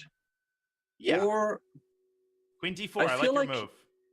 queen d4. Okay, let's say black goes g5. You know, just. And But then maybe slowly, rookie one. h4. Rookie one. Or I just play slowly. I play queen d4 and rookie one, a la the other move. Oh. I like that idea. Yeah, because then the black queen cannot move. But Because- 45 seconds now. We're in an actual time scramble. Okay, let's see what he's gonna. He's still got the draw in his pocket with knight c6 and knight a5 because black has to repeat. I mean, rook a5 just leads to a losing endgame. Right. But is he gonna go for more against the big fish? I think he should repeat once now because he's down on the clock. He's Now down gain on the some clock. time and then- Gain 4 seconds and then play queen d4. He's deciding with every ticking second, the likelihood that he makes a draw is a lot higher. He's not just going to put everything on the line. 10 seconds, Eric. You gotta go, Eric. The eval is +2, and it's because of queen d4. But it's 5 seconds. 5 I mean, seconds. is he still? Wait, is he still there? I mean, wait, Eric, Oh, he took the no. queen. What is this? Ooh, but the rook is you want to the go rook for is quick trapped. c4, He but wants there should be a way for. black How to does he evacuate the wiggle out of queen. this? Knight g2, no. He might have to sack his Yeah. exchange somehow, Fedoseev. King b7 and then rook takes a5. He goes 92, so because Oh, c4 you BC. take. 1 second. c3 by Eric. Okay, now his idea is to go in rook e1, I guess. Rook Oh my e4 God. is trapped, but Oh, okay, rook e1, rook e1. No, but then knight knight f4 f4 and c4, c4. and- oh, but then 93. No, 93. Oh, 93. Black's Oh, no. winning. Rook takes before 93. You're right. Oh, Eric blundered. Oh, and Fedoseev's gonna win. Yeah, also because of the time. And knight f3. Eric got himself too low on the clock. H3 though, it's not over just yet. I mean, Eric is pretty active, but that H Knight pawn sh- looks. Can you go knight Knight g5? g5, yeah. Yeah, I think you're losing a second pawn. That should be game. Oh my goodness. But What- still, you gotta try Knight to. f3. Okay. Okay, take and no, don't give him the H pawn. The H pawn is gonna run way too fast, and then F3 stops. No, this is just over. I don't see It's how you're over. stopping the pawn. Knight e3, h3. It's knight f5. You'll the have only to way, put your knight in the H5. corner. In You'll H1, have to, H1. like- Yeah, you have to part. I mean, it's just completely over now. Yeah, H5, H4, King D6. Knight d2, knight f1, knight g3. That's a nice idea. Yeah, it's Knight easy. f1. Knight g3, and it's over. Eric's gonna lose. What a heartbreaker. Yeah, very tough, very tough. Yeah, I don't know what it was. Yeah, he spent a minute and 30 seconds there and came up with the wrong continuation, it felt.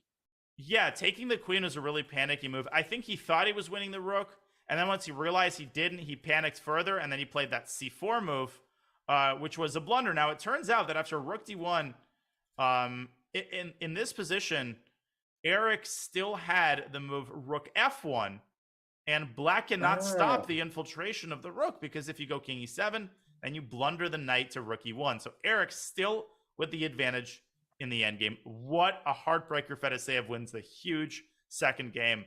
And Benjamin, Eric with his back against the wall, he has to win the next one with black.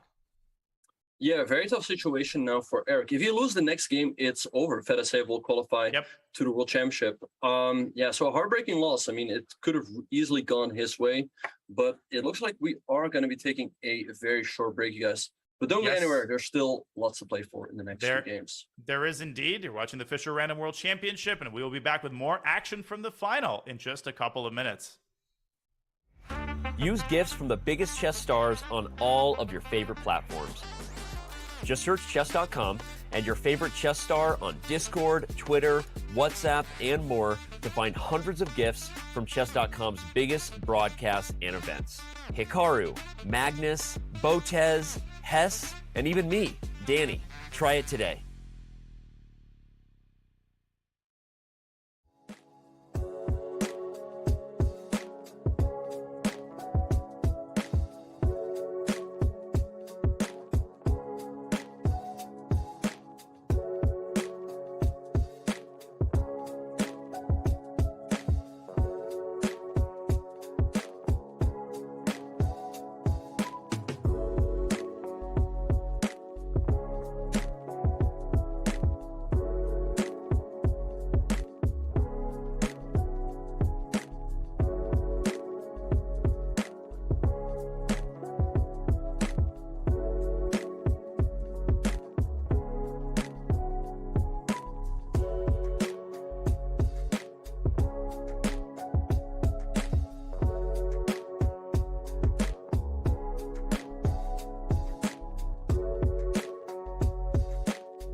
World Fischer Random Chess Championship 2022. We are watching Vladimir Fedoseev and Eric Hansen determine who will make their way to Reykjavik, Iceland for the World Championship and who will be joining Magnus Carlsen, Wesley So, Hjorvar Gregersen, and others as part of an incredibly impressive field to determine the best Fischer Random player in the world. Commentating today alongside Grandmaster Benjamin Bach. Benjamin, Eric just played a very painful game. If he loses this next game, the match is over. They will not play the final game. If one side wins, how is he setting himself up mentally? Yeah, no, it's a tough spot. I think one way or another, he just has to shake off the last loss, just try to completely forget about it and think about the next game. But of course, it is tough, right? I mean, we know there's a lot on the line here, and the difference between a win and a loss in that second game is huge, of course. But yeah, he just has to shake it off. What would you tell him if you were in his corner right now? Yeah, I mean, I think I'd focus on the overall arc of the game. He's still in great form. That is not changed by one wrong decision that he made, late in the game. He outplayed Fedoseev in that game. He found some really cool ideas. So he just has to continue the same way he's playing. And he's been taking a lot of time on the first move, sometimes even over a minute, which is kind of interesting. I've never seen that before. And we see Fedoseev doing the same thing here, taking already 45 seconds on his first move. What do you think he is going for? I guess e4 because he's always followed the central strategy. Yeah, e4 makes sense. d4 does not make as much sense to me because it opens up the king a little bit. Right. I could also see a case being made for g3 and bishop g2. Or maybe even g4. Right, and to play against the black queen in the corner, yeah, that does make sense, yeah. Also, I mean, Fedoseev, he's taking over a minute here, a minute and 20 seconds to be exact. Is he, yeah, this is crazy. Is he aware the game is beginning? It seems like a bit much, yeah. And he does go d4, so that's a little bit of a surprise to me. Right, so let's see what Eric is going to do here. I mean, perhaps Fedoseev you could even make an argument for... Oh, Eric took... Wait. No, wait, but didn't they switch colors again? Are you sure? I'm sure Fedoseev is black, yes. I think we have... Eric is white. I mean, taking 1.5 minutes on move 1 seems pretty nuts to me. Yeah, also Fedoseev won't do that. Fedoseev usually plays, I would say, within... I'm trying to figure out who's black and who's white, because it does say that Eric is white. Yeah, but Eric is playing with a white piece. Yeah, now it's corrected. All right, so he goes knight to d3. I do not quite understand Fedoseev's decision to go for the Dutch here because, in the last game he had bishops on g8 and f8, right? So you want to play f5 and g6 to open them up, but here he goes for g5. He does go for g5, and he wants to fianchetto, and he wants to do it while grabbing space on the king side. That is a very risky strategy, Benjamin, because he's not prioritizing his development. He's prioritizing space, which is super dangerous in Fischer Random. Exactly for this reason. And Eric going knight at g3, throwing fuel on the fire right away. So if black goes f4, I guess he wants to go for knight f5 and create some complications right from the get-go. So Fedoseev goes knight at d6. The one thing I don't like for Eric is that his queen, bishop b4 perhaps, as you just pointed out, I don't like the fact that his queen is kind of boxed in the corner. How is he going to bring that back? I would think queen b1 followed by c3 and queen c2, but it seems slow. And in the meantime, Fedoseev can go b5 in one go, and the queen is ready to participate. I mean, normally you can go a4 in such positions, but since you've already castled queenside, pushing pawns on that area of the board is going to be dangerous. Yeah. f4 by Mr. Hansen. Right, so let's see how Fedoseev's... I think knight of 7 is a nice move. Knight e5, though. I think that move is really begging to be played, yeah. And there he goes.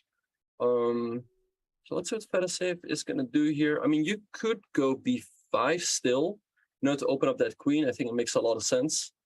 Yes, and then perhaps white will try bishop b2, bishop f3. Yeah.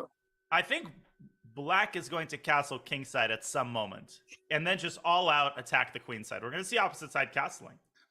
Oh, but you can't I do think it there's now. a very Ooh. good chance, yeah. That blunders d7 to the fork. Yeah, no, yeah, he cannot do it right now. He takes a bishop h6, I guess bishop d2 to defend the pawn over there. He could also decide to go for queenside castling, but it feels like, yeah, and there we see b5 from Fedoseev. Yeah, you called it, and he's clamping down on the c4 square. Potentially will play knight c4, although it's way too early to consider such moves.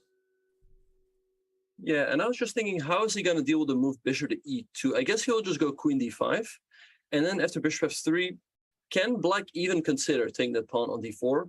But if not, there's also the move knight e4. Let me show that line. So, bishop e2. Sorry, it's white to move. Queen d5. Bishop f3. So what you're saying is that this should at least be taken seriously because there's no obvious refutation. And I agree. I don't think there's any refutation at all. Yeah, we see the bar drop. So Black actually can take that pawn. So the question is, how will Eric deal with the threat to the d4 pawn? I mean, maybe c3. You know, you can bring your queen. This doesn't really feel like plus 1.5. No, this will give Black a... I mean, maybe just b4. Maybe just b4 and just roll with the attack. Yep. I like that move a lot. Bishop b2 is on the board, by the way. And I think Fedoseev is going to go queen d5. I agree with you. Asking an important question. Oh, I have an idea. So what if after queen d5, you go... Maybe you go b3 instead of c3. But anyway, he went queen b7. Went queen b7. And the eval are really disliking Black's position here. Yeah, so let's see what Eric is going to do. I mean, it's a little bit cramped, right? You would perhaps like to move that bishop from d2 to, let's say, b4, but then you hang at 4. And again, like, how do you bring your queen into the game? He goes bishop f3, hitting the queen. The queen goes to a6. Bishop d5. Perhaps b6. Right. Perhaps b3, but I think Black will always go b4 to clamp down on the dark squares that are weakened by that move. Yeah, maybe a3 followed by queen a2. By the way, people in the chat asking what happens if there's a draw. They play the fourth game, of course. Like they only don't play the fourth game if the result of the match is set after 3 games. They don't just play it for fun. If they draw, then they play the fourth game, and Eric has to win the fourth game. Yeah. So what do you think? I mean, given the fact that he's white here and he already has a good position, I think he just has to go for it. What is knight d3? Whoa! He had his knight too passive. I mean, he had his knight on the best square on the board. Like, why would you move it back? No, that's a bad move by Eric. That's just a disheartening move. I think he's trying to get it to c5. I think that's his idea. But I think he's overestimating the impact of attacking the queen. And look at this. Now, Fedoseev, thank you very much. I'm getting my knight to my best square. Yeah. Bishop b4, d6? No, then maybe... Then maybe just b3 there. No, and you bring the queen into the game in the next move. Black needs a good move here. Yeah. Let's see what he's going to come up with. I would like to move the queen out of the way and go for a5, but I don't see how to do it effectively, to be honest. He goes queen f6, so he's hitting d4. But now I think Eric... But I think Eric has the time to go b3. Defend d4, hit the knight. He goes knight e2. It feels like Eric is but now a5. a5. How do you deal with a5? I don't see it. Yeah, you'll have to you don't want to go bishop e1. Yeah. Then Black has a draw, actually. This is a really funny line. a5, bishop... Fedoseev will probably go for the kill here. But if he wants, he can repeat moves like this, and Eric will not be able to do anything. a5 is on the board. I mean, bishop yeah, d2. and that's why he goes bishop d2, but it feels very weird what Eric is doing here. Yeah, he took his entire position apart for no apparent reason. Yeah, he moved all his pieces back to passive square. I mean, he went knight d3 to be able to go bishop b4, and then he goes bishop d2 back. It seems very odd. And in the meantime, Fedoseev has significantly improved his position. I mean, the knight on c4 feels pretty good. I mean, I also like the fact that he's pushed those 2 pawns up. Perhaps he could go a4 here to discourage the move b3 from white. Yeah, but a4, the downside of a4, though, I would argue, is that it does yield the b4 square. Yeah. Although that's not a big deal. You could potentially play d6 at some point. Not an Yeah. easy position to handle for either side. He takes. I like this approach. And he goes d6. So let's see what Eric will do here. Maybe, what about a move like bishop c6? And if rook b6, I go pawn d5. It's, knight e5. Okay, but okay, knight d5. Wow. So, okay, you cannot take that knight. You can take it with a knight. Right. Yeah. You can take it with a knight and go queen f7. Or queen h4. Wait. What about queen h4? g3? Is this... Can I take? But then I have rook h1, knight d4, I think. Knight d4, yeah. So I would say Fedoseev probably will just play queen f7 here. And he does take on e5. Mm-hmm. And it's very important not to go queen e6 because that runs into bishop d5 with a pin. Yeah. But I think, as you mentioned, his king for the moment sits pretty safe in the center, right? And it's nice for him that he still has the option to go kingside castle all of a sudden. Oh, yeah, he does, doesn't he? Right, yeah. He just... yeah, what you just do is you put your king on your rook, and then they end up on g8 and f8. You just queen f7. Eric seems to be in pretty good spirits, so he doesn't seem to be tilted by the first game. Yeah, that is very important because, to be quite honest, when I lost that first game to Fedoseev, I was pretty tilted. And yeah, I would not have been tilted at all. I never do that, as you know. Yeah, I've never tilted after such a game in my life. Exactly. The thing is, also Fedoseev does not really tilt. He's incredibly level-headed. He almost didn't qualify. Like, he lost the first game, something people may forget, due to a mouse slip of the Swiss qualifiers. He lost the first game, and then he won 6 in a row. That's pretty impressive. Yeah, he just kept his head cool. The nice thing, though, in the Swiss is that, you might tilt, but then you play a lower player, so you can, it's much easier to play the tilt off, Right. Yeah, Troy Chess asks, what happens if match 1 is drawn? They play an Armageddon game. Yeah, so Eric has to win either this one or the next game.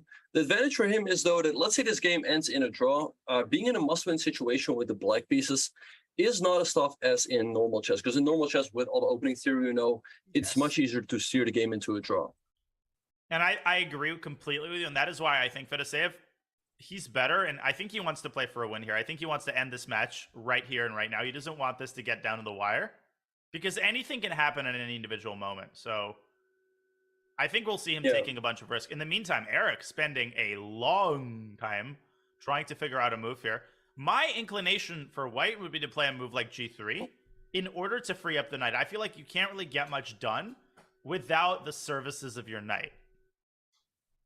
Yeah, but I think he has to play b3 to try to bring the queen back into the game. And then I think it is time for Fedoseev to go kingside castling. I don't really see how Eric can take advantage. I mean, if you go bishop d5, there's always east. I'm kidding. No, you just castled. I know. Why can't I do both though? I don't want to castle queenside. I changed my mind. That'd be funny if you can castle at any moment in the game. Right, from queenside to kingside. He does go g3. Okay, so I think Fedoseev will go kingside castling now, because then DE is a big threat. White will have to, and also now the fact that Eric has played g3, the move g4 loses its strength, right? Because you don't play the one go anymore. Yeah, but maybe h4, h5 potentially could be an idea. Right. Never mind. Wait, e6? I don't like that. Whoa, e6? Queen g6? Yeah, but excuse me. I don't know what that was. No, e6, queen g6, I agree, but it's just something seems wrong with this move, and it's not just because the eval bar jumped.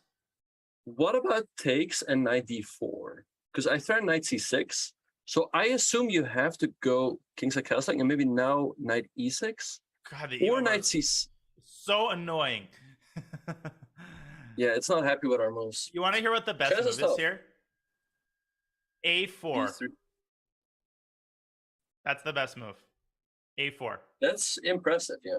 And the best move after bishop h5 is to take and play a4. And a4. Yeah. What That's is a nice the idea? because queen a2 and you cannot castle. Well, actually, I think the idea is to fix the pawn on a5. So what you do now is you go knight d4. Oh, And after castles, you go knight c6. So the idea is actually to weaken the a5 pawn. and you already have your queen placed behind the passed pawn. And, of course, queen a2 is a nice byproduct. But that's Right. not the primary idea. Eric takes and misses a4, but he does go knight d4. And apparently, queenside castles is the best move for black. What? Queen. I'm serious. This is black's best move, and black is better here. Because Oh, the but it's so pressure- tricky. Knight c6, bishop f4, and you pretty much lose the game. Oh, beautiful. Knight c6, bang. And this rook pins the g1 rook. And you know what the underlying reason is that white is worse here? It's because the queen is completely out of the game. White's playing down a queen right now. Yeah, I felt like Eric really should have brought that queen back into the game earlier by, let's say, move like a4, as you mentioned earlier, or b3. Fedoseev does go kingside castling. Which is the more human move. Maybe now a4 or b3, one of the two moves we talked about earlier. Knight c6, though, looks also very natural. And he goes for it. So I guess rook rook e8, sorry. And there's and now a4. He a4, finds great it. find by Eric. Fedoseev is just losing here. Oh, so let's say you take on e5. Do we just recapture? Take on e5? Yeah, I think you play knight takes e5. Yeah, you could also take on b5, you know, and if ef, gf, king h8, b4, like rook f6, knight e7 is a funny line. Can you repeat that line? I'll make the move. Oh, sorry. So if black goes de here, perhaps we just go ab, Okay. ef, gf, king h8, b4, Oh, before rook f6, knight e7. Oh, beautiful. Let me just show that there's a discovery against the king so I can shift the pawn up. After rook f6, a classic situation. What is the rook defended by? Oh, it's defended by the pawn. You can take it, and the game is over. Black's position crumbles into dust. Oh, Fedoseev is in huge trouble now. Yeah, and Eric he seems kind of frustrated, but there is a 1 minute delay on his stream, so maybe he was frustrated a minute ago, because now I feel like he should be happy about his position. Fedoseev goes b4. Let's see how Eric will follow it up here. Gives a check. Okay, queen f. Okay, he goes king h8. Wow, queen d5. The reason that Engine is giving him +4 is, I think, not because black is losing a piece, but largely because white is just going to win both of these pawns. And black's pieces are just stuck in mud. It's like you're pressing the gas pedal, but nothing's moving. And that's because Eric has set up this beautiful pawn chain. He goes queen e6, sort of with the same idea, but now, I mean, black could go queen g6, but that endgame seems pretty miserable after, let's say, trade and, you know, b3, trying to take the a5 pawn, or rook d5, going after the pawn right away. And like you mentioned, black's queen on h5 and the bishop on h6 are completely out of the game. They're not doing anything. And that is actually the reason why long castles was so important, because that threatened bishop takes f4, as you pointed out very correctly. Now there's no threats on the king side because your king is there, and Fedoseev's position is crumbling as we speak. I think we're going down to the wire. I think Eric's going to win this one. Yeah, that'd be great if it all comes down to the fourth game. But let's see what he is going to come up with here. Fedoseev is a very tough guy to beat. Sometimes he gets into bad positions, but he always finds resources out of nowhere. I mean, yeah, he really that move does. b5 in the last game, it might have not been the best move, but it clearly did throw Eric off.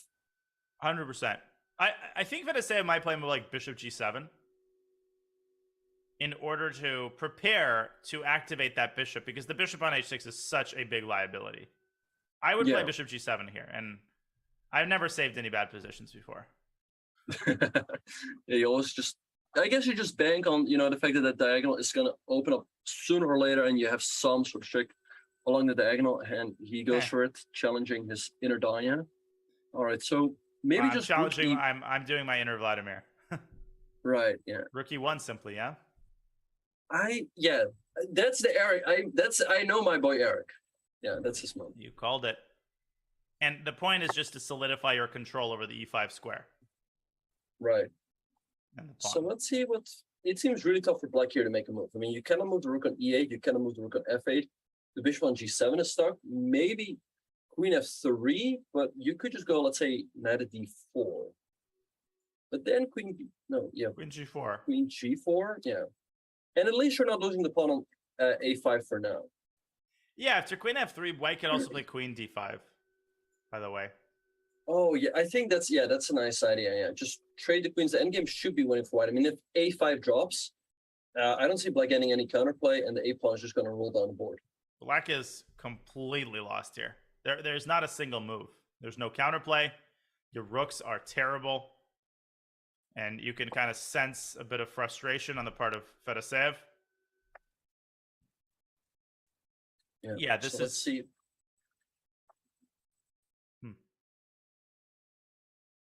I don't see a move. I don't know what to say.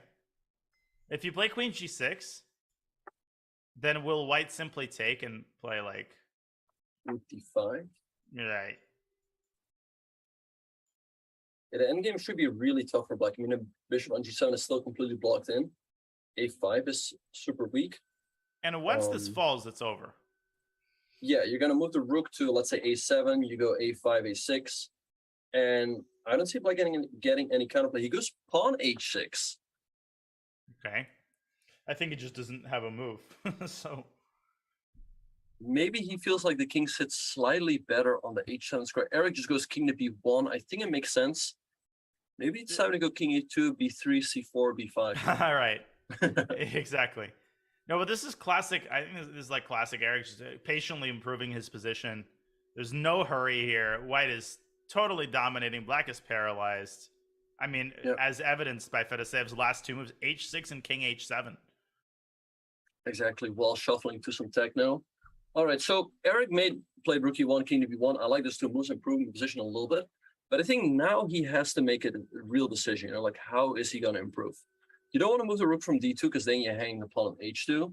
So maybe it's time to go, let's say, Queen D5 and just go after that pawn on A5. Right. Alexa, shush. It's that time of the day. Yeah, Queen D5. I think the time has come to take them, not to stretch, but to take the pawns. Wait, actually, Queen D5 does black have pawn takes E5? Because if you take with a knight, then rook D8, and I think black should be very happy about the transition. Oh, wait a second. H2 hangs in the end. DE. Oh yeah, knight E5 or D8. No, this is. Why is it +6? Is it because maybe of knight black D7? is just getting? Oh yeah, no, yeah, this doesn't work. Knight D7. Yeah. There's still a little inkling of hope. They're actually going down this line right now. So the question, like, if there's a good chance he might have just missed knight E7, because taking on E5 seems very miserable after either capture relay. But at least the bishop is open. At least he's got a little bit of activity with his only minor piece. Right, and it's probably a little bit more difficult for white now to collect the pawns on the queen side. On the other hand, with the knight on E5, black's king could also come under fire. Right. Yeah, rook D8, I think, is the only thing black can try here. Yeah, but I think, as you mentioned, knight D7 looks really good for white. Rook FE8, and perhaps just queen takes A5, just grabbing that pawn. Yeah, you're basically entrusting the control of the board to your rook and knight. Yeah, I don't see a reason not to. Just don't. Yeah, you can actually even take on B4 because the knight controls B8. Yeah, Eric also up a minute on the clock here. It's really his game to win here. Yeah, if he doesn't win this one, I mean, yeah. No, he has to win this one. He's down a point. He has a winning position. He has the clock. But I mean, it's always I feel like Eric is a little bit nervous. You know, he's shuffling back and forth. But I mean, of course, everyone is probably nervous in this situation with everything on the line. Of course. And it's funny that it's +6 because the material is still equal. And you might look at this position and say, yeah, I see the black is worse, but I don't get the sense that black is totally dead. But there's just too many weaknesses. Wait, but now rook DE2. How do you defend after rook DE2? You don't. Because if you lose the pawn on E7, your king is really being taken for a hunt. Yeah, I think rook D2 ends the game. Yeah. And that should be on Eric's radar. is there still a move like Rook A6 to try to create some sort of counterplay? Like, Oh, I'll take E7. right. Yeah, you take an Rook E7. D6, queen takes D6. God, Oh, Eric, that's a nice one. Eric is Yeah. just playing this flawlessly. He's not giving Fedoseev a single chance. Yeah, no, this looks pretty much hopeless for Fedoseev. I mean, if E7 falls, I mean, everything becomes a threat, like knight f6. Black's king is just super weak. Bishop G7 is not, is defending the king for now. And the black queen on h5 can also never move, because then he will face some sort of checkmating attack. Yeah, castle's kingside. That was the culprit. And Rook A6 is on the board. Oh, maybe we call the entire end of the game, like Rook I takes think we C7, did. take, Rook D6, Rook queen D6, queen takes. Yeah, this is too easy for Eric, though. Because Rook D6 right now, also queen takes. It's also game over. And also knight f6 there, by the way. Everything Right. wins. No, I think... Yeah, Eric is also not might going to let resign. this one go. It just looks completely hopeless for black. It is. I think Fedoseev, it's quite clear that he overestimated his queen's... Yeah, excuse me. I cannot say a single thing right. He overestimated his kingside activity with that queen and bishop on h6 and h5 that were actually not doing anything. And that was the story of the game. Black's pieces just kind of banished to the king side while white was actually doing stuff on the queen side. Yeah. No, very nice for Eric how he brought his queen back into the game by going a4. And it really shows how it really changed the whole game around. Right? As soon as he got his queen into the game, he's been crushing Fedoseev. Yeah, you kind of called it early. One of the concerns about his opening setup was that the queen was out of the game. So once he solves that final problem, you know, there were no chances. But if Fedoseev had castled kingside, had not castled kingside, we might be talking about a completely different game. Last chance. Queen f7 not finish the game here? Because it's just one check on f1. You go. No, it's over. A2, and if Rook g6, there's knight f8 or knight f6. Really anything. It's made. It's made. Yeah, it's over. Queen f7 resigns. Queen f7, queen g4, and I mean the simplest is knight f6, but knight probably f6, the most clinical is probably knight e5. Yeah. Or knight f8 and rook e8, but you choose your pick, that kind of thing. Eric is just making sure that he's not blundering anything. It should be a pretty easy. Shouldn't be too difficult to calculate, I would think, queen f7. Yeah, it's all over. It's also really the most logical move in the position, I think. Yeah, Eric eventually should make a move here, but queen f7 is not that difficult. On the board, yeah. So rook g6, knight f8 just ends the game on the spot. Queen f1 is just, you have to go queen g4, but again, everything is running there for white. I think, literally, as you mentioned, knight f6 probably the easiest. Literally every move.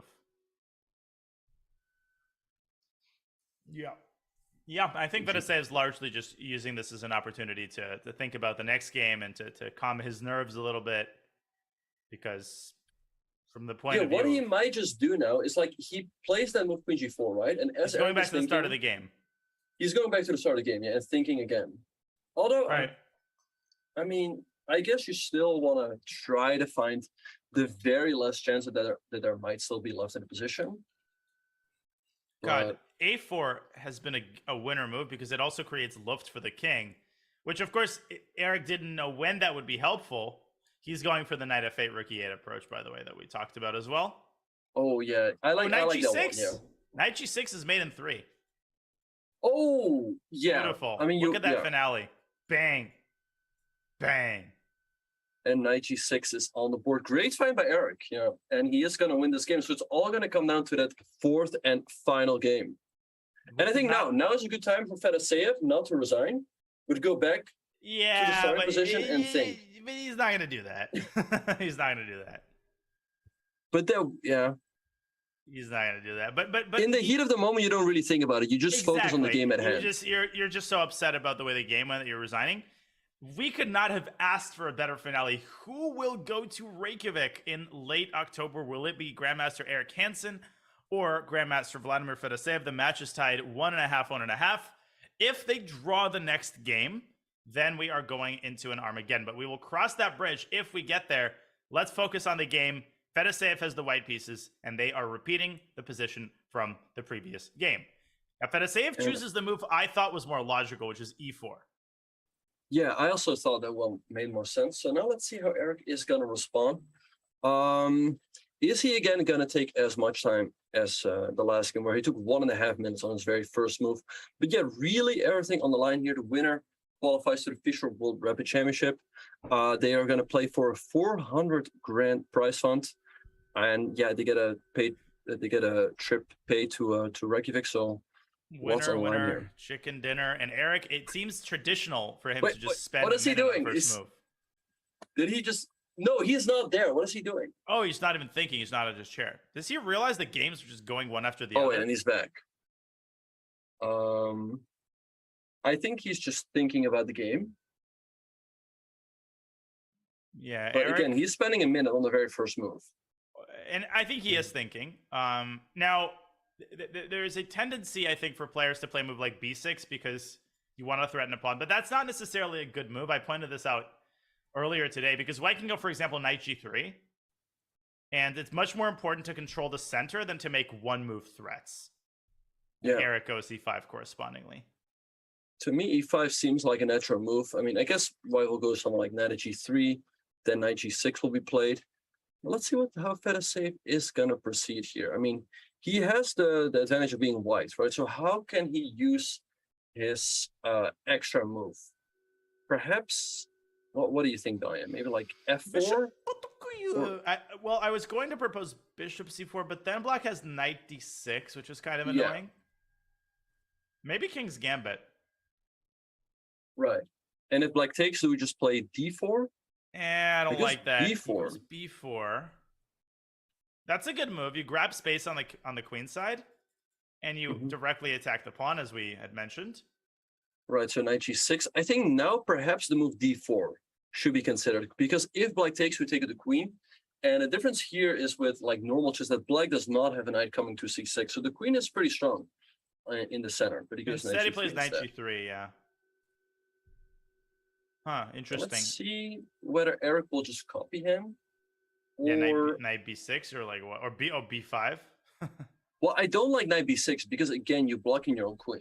Yeah, no, that's totally valid. Totally valid. So, do you go b5 here? It's a question. Maybe you go b6 also. Okay, does go knight. Ooh, yeah, I agree completely. I think that's an inaccuracy. I feel like again, Eric, does he not realize that he is blocking in his own queen in the corner? Eric has an issue with that. I agree that he doesn't seem to prioritize queen activity early in the game. I think what he is prioritizing is d7, d5. I think he wants more control of the center. Right. So now white could consider a move like a4, but I think black has it covered with them. I mean, I guess you go b5. I guess you go a5.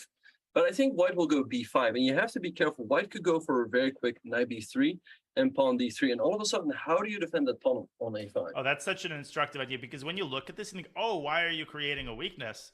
But in reality, it's black who has the bigger weakness, because a5 is going to be under assault. Also, after a5, I wouldn't rush with b5. I would also consider... Oh, maybe d4. What about d4, let's say? Oh. And if you take on b4, then a5, and... you get a pretty scary initiative. You get a very scary initiative. You are actually threatening to take the knight because the rook does defend the queen. This is right up Fedoseev's alley, too. He's so good in these positions. Guess what? It's on the board. Eric has played a5. Big moment here. Big moment early in the game. It's only move 5. He's going to go d4. He's going to go d4. Yeah, that's a lovely move. I actually think b5 is not out of the question. That's a big fish move to go d4 here. Because I don't see a move there for black. It seems very tough. Yeah, and the eval bar is confirming that. Because again, like if you take on b4, then a5, your knight has to go back to c8. White takes on e5. I mean, he takes, but which I thought about, but I didn't see a move after queen takes a5. Maybe bishop e5. Followed by a quick d4. So Yeah, the idea is very similar. He wants to push d4. Mm-hmm. And he wants to push a5 should the queen vacate the a5 square. Right. So let's see how Eric will deal with this. Eric's gotten himself It into a looks bit of a tough to tizzy me. here. Maybe he has to consider a move like d6. So in case white goes d4, we go queen a7, let's say, right?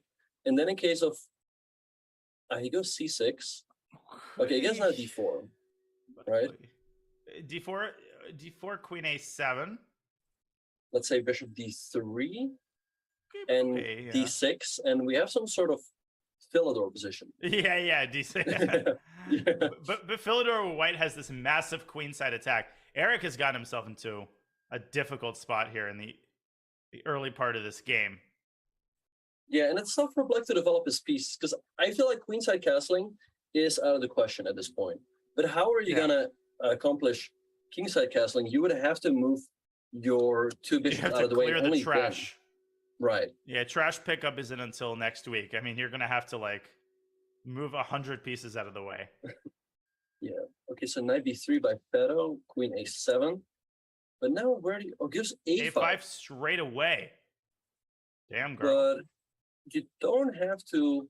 I think you have to go knight c8 because if you take on b5, white takes on b6, and if queen takes, I think again this move d4, threatening bishop a5 now. Oh, 100%. This looks, from a human perspective, this looks very unpleasant for black.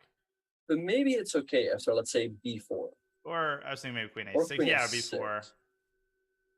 I mean, d8 though. Maybe your move queen a6 was better.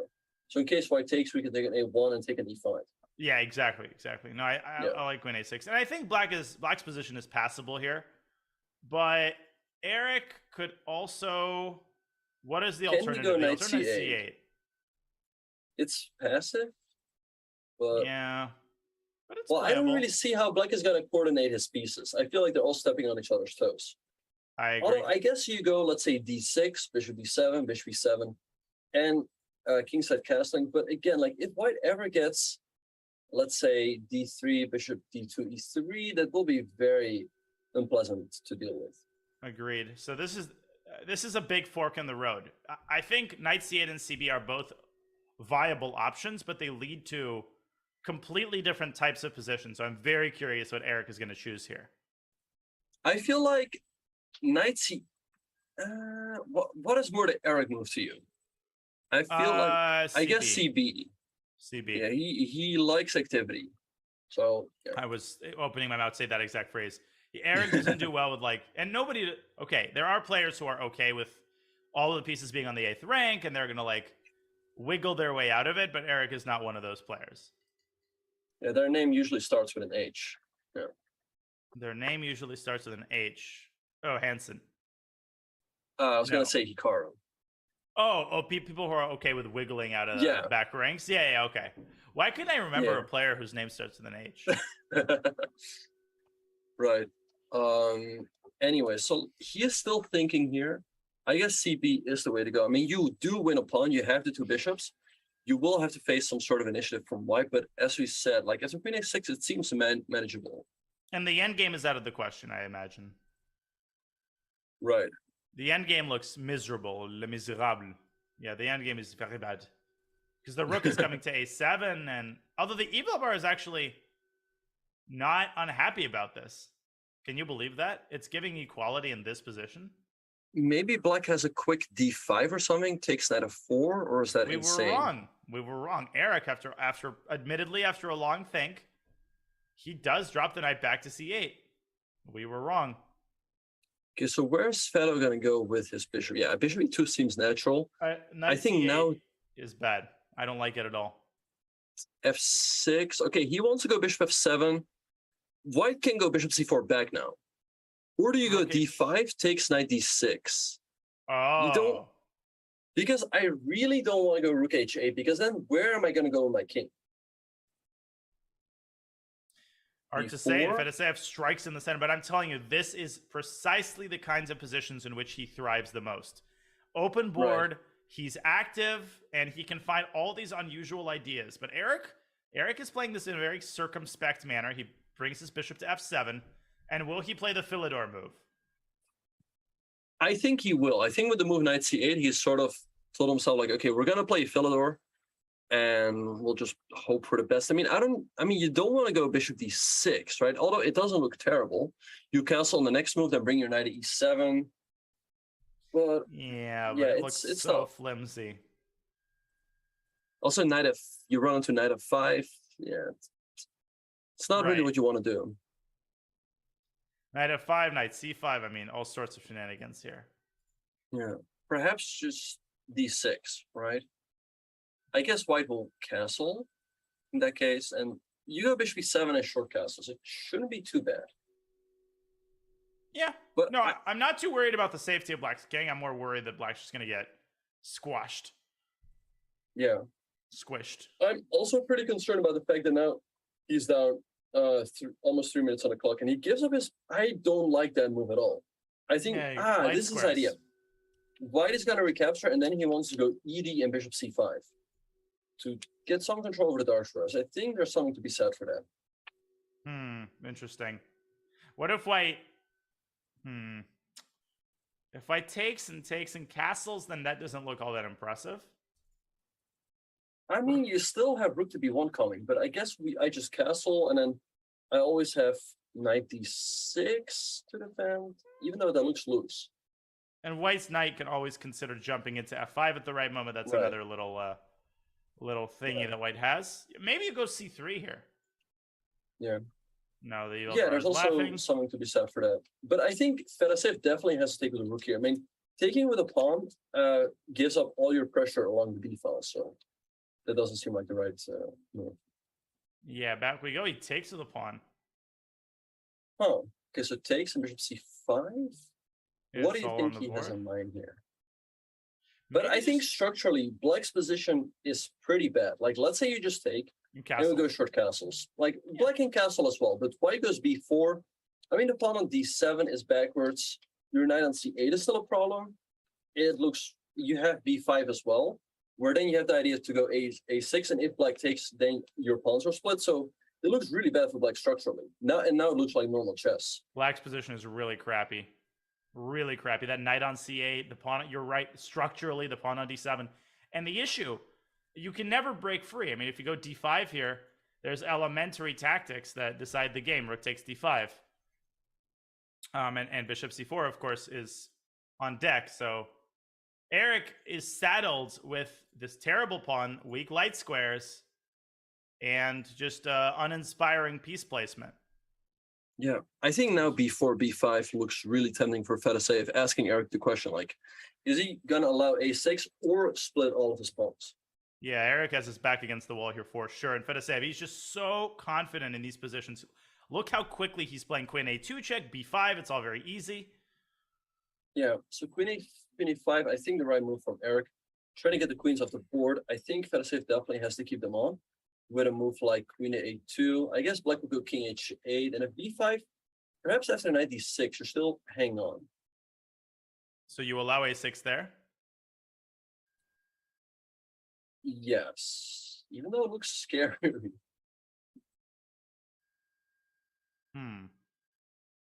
He takes it. Ooh. I don't know about that move. Damn, girl takes the queen. Now, I get it from the perspective of he wants to go like knight f5 and stuff. Right.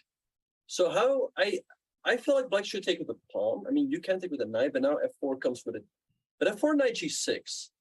And it's a little bit annoying to defend that pawn over there. Right. So maybe knight f5? Maybe knight f5 to start, yeah. But then g6 perhaps? Yeah, like where am I going is what you're saying. Right. And he's only down a minute now. I feel like if Eric gets, let's say, knight e7 and d6, it's not too bad. But again, the b5 is really annoying to face. You don't want to take it, you don't want to allow a6. Yeah, but I don't like the decision to trade queens by Fedoseev. I thought queen a2 check was a lot more promising. Yeah, no, for sure. Because also, I was thinking, like, let's say you allow White to go b5, and then a6. I think after a6, Black always just goes cb, and the pawn's kind of fall apart, and your move knight f5 has just been played. So the big question, of course, is what he's planning against G6 and like 97 and stuff. Eric goes King F8 to prepare 97 potentially.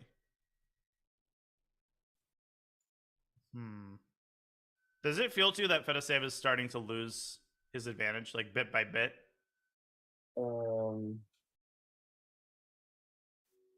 Yeah. Okay. But it's still looking pretty pleasant for him. F4. It definitely Because is. now after knight G6, you have G3. So I guess Eric will have to play perhaps knight F7. And then bishop C4. C4, yeah. Do you Then have knight E7 there? Uh-huh. Because if bishop F7, I go knight F5, if that works. Oh, yeah. That's a good point. Because otherwise the knight was getting it to D6. Right. So let's see what Fedoseev is going to do here. Time has evened up, by the way. Yeah, it's not too bad for Eric anymore. No, he's solid. Everything is defended. His king is in the game. Eventually, he can start bringing his knights out.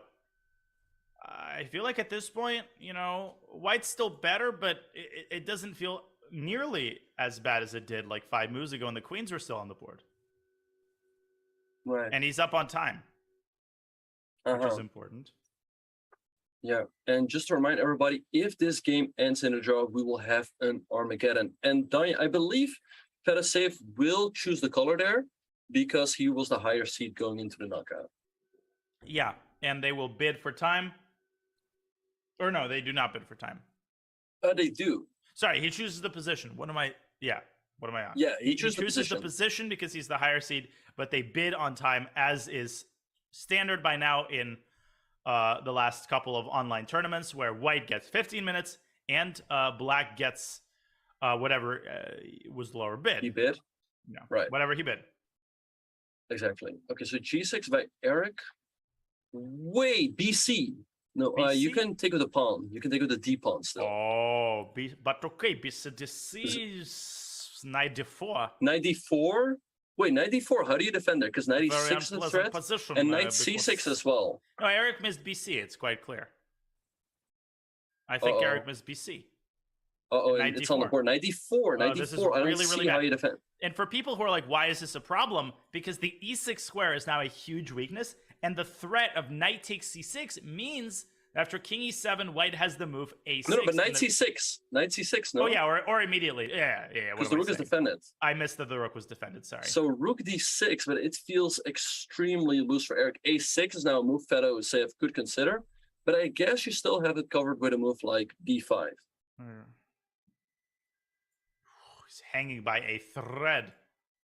What about bishop C4? Just increasing the pressure, preparing knight E6 check. I like that move. Perhaps king E7, but then E5. No, E5 you just take twice. But then you can maybe take on F7 and play A6. Oh, and or E5. Well, I was thinking if you take twice, if you take an F7 then E5, then your rook is no longer protected on D1. So black can just take, let's say, no, wait, but he can play, let's say, rook D5 right away because the knight C6 or rook D1. Uh-huh. Jeez. Oh, no, never mind. What a wild position after bishop C4, king A7. It looks like white has one of these pawn breakthroughs, but nothing seems to work quite yet. Right. I mean, A6 is still an idea, but I guess, yeah, black will go B5. And I mean, you could consider, let's say, knight B3, but I mean, black goes knight A7, followed by king E7. And he's still holding things together, I feel. Right. But to say of investing a good amount of time here, he can sense that how close he is to winning this game. Yeah. Oh, what about bishop G4? We hit the knight on C8 and we threaten knight. Although knight E6 is not a real threat. It's a good looking move, but it bounces off. Black plays king E7. I agree. The purpose of putting the bishop on C4, I think, is not really to play knight E6. It's to prepare in some positions bishop takes F7. Right. Yeah, eliminating that knight could be good for white, for example, if white wants to play E5. Yeah, tough position now for Eric. I think he probably has to play king E7 because if you go, let's say, knight after D8, there will be E5 that looks crushing. It does look crushing. So I think king E7 and he's got to constantly watch out for the move A6 to make matters worse for Eric. It actually also what white could do after king E7. What about just A6? king F2? king e3, and then try to double the rooks on the b file eventually. More But positional. that might be too timid. That might be too timid. Yeah. Wait, what was our move against a6? b5. Bishop f7 and e5. Oh. Resigns because I win c6. Yeah. All right. So let's think again. What do we do there? 90. No, wait. I mean, 98. There's e5 again.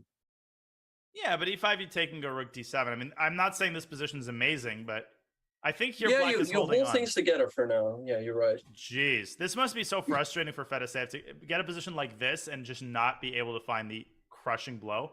Wait, is there knight takes c6 check? No, there isn't. Knight takes? The line I was calculating is rook d7, king d7, rook takes b7 check. And if black takes the rook, then white has chances, but black can just step back with the king and the knight defends the rook, and the other knight defends a7. Right. So anyways. Even taking and let's say knight 8 to e7, right, followed by king c7 should hold. Right. No, that was way too speculative.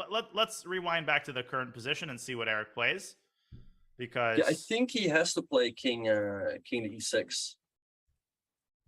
Uh-huh. Oh, and someone made an interesting suggestion in the chat. Bishop a6 maybe was a move on the last turn, but I guess then knight d8 holds things together, right? Yeah, bishop a6, knight d8.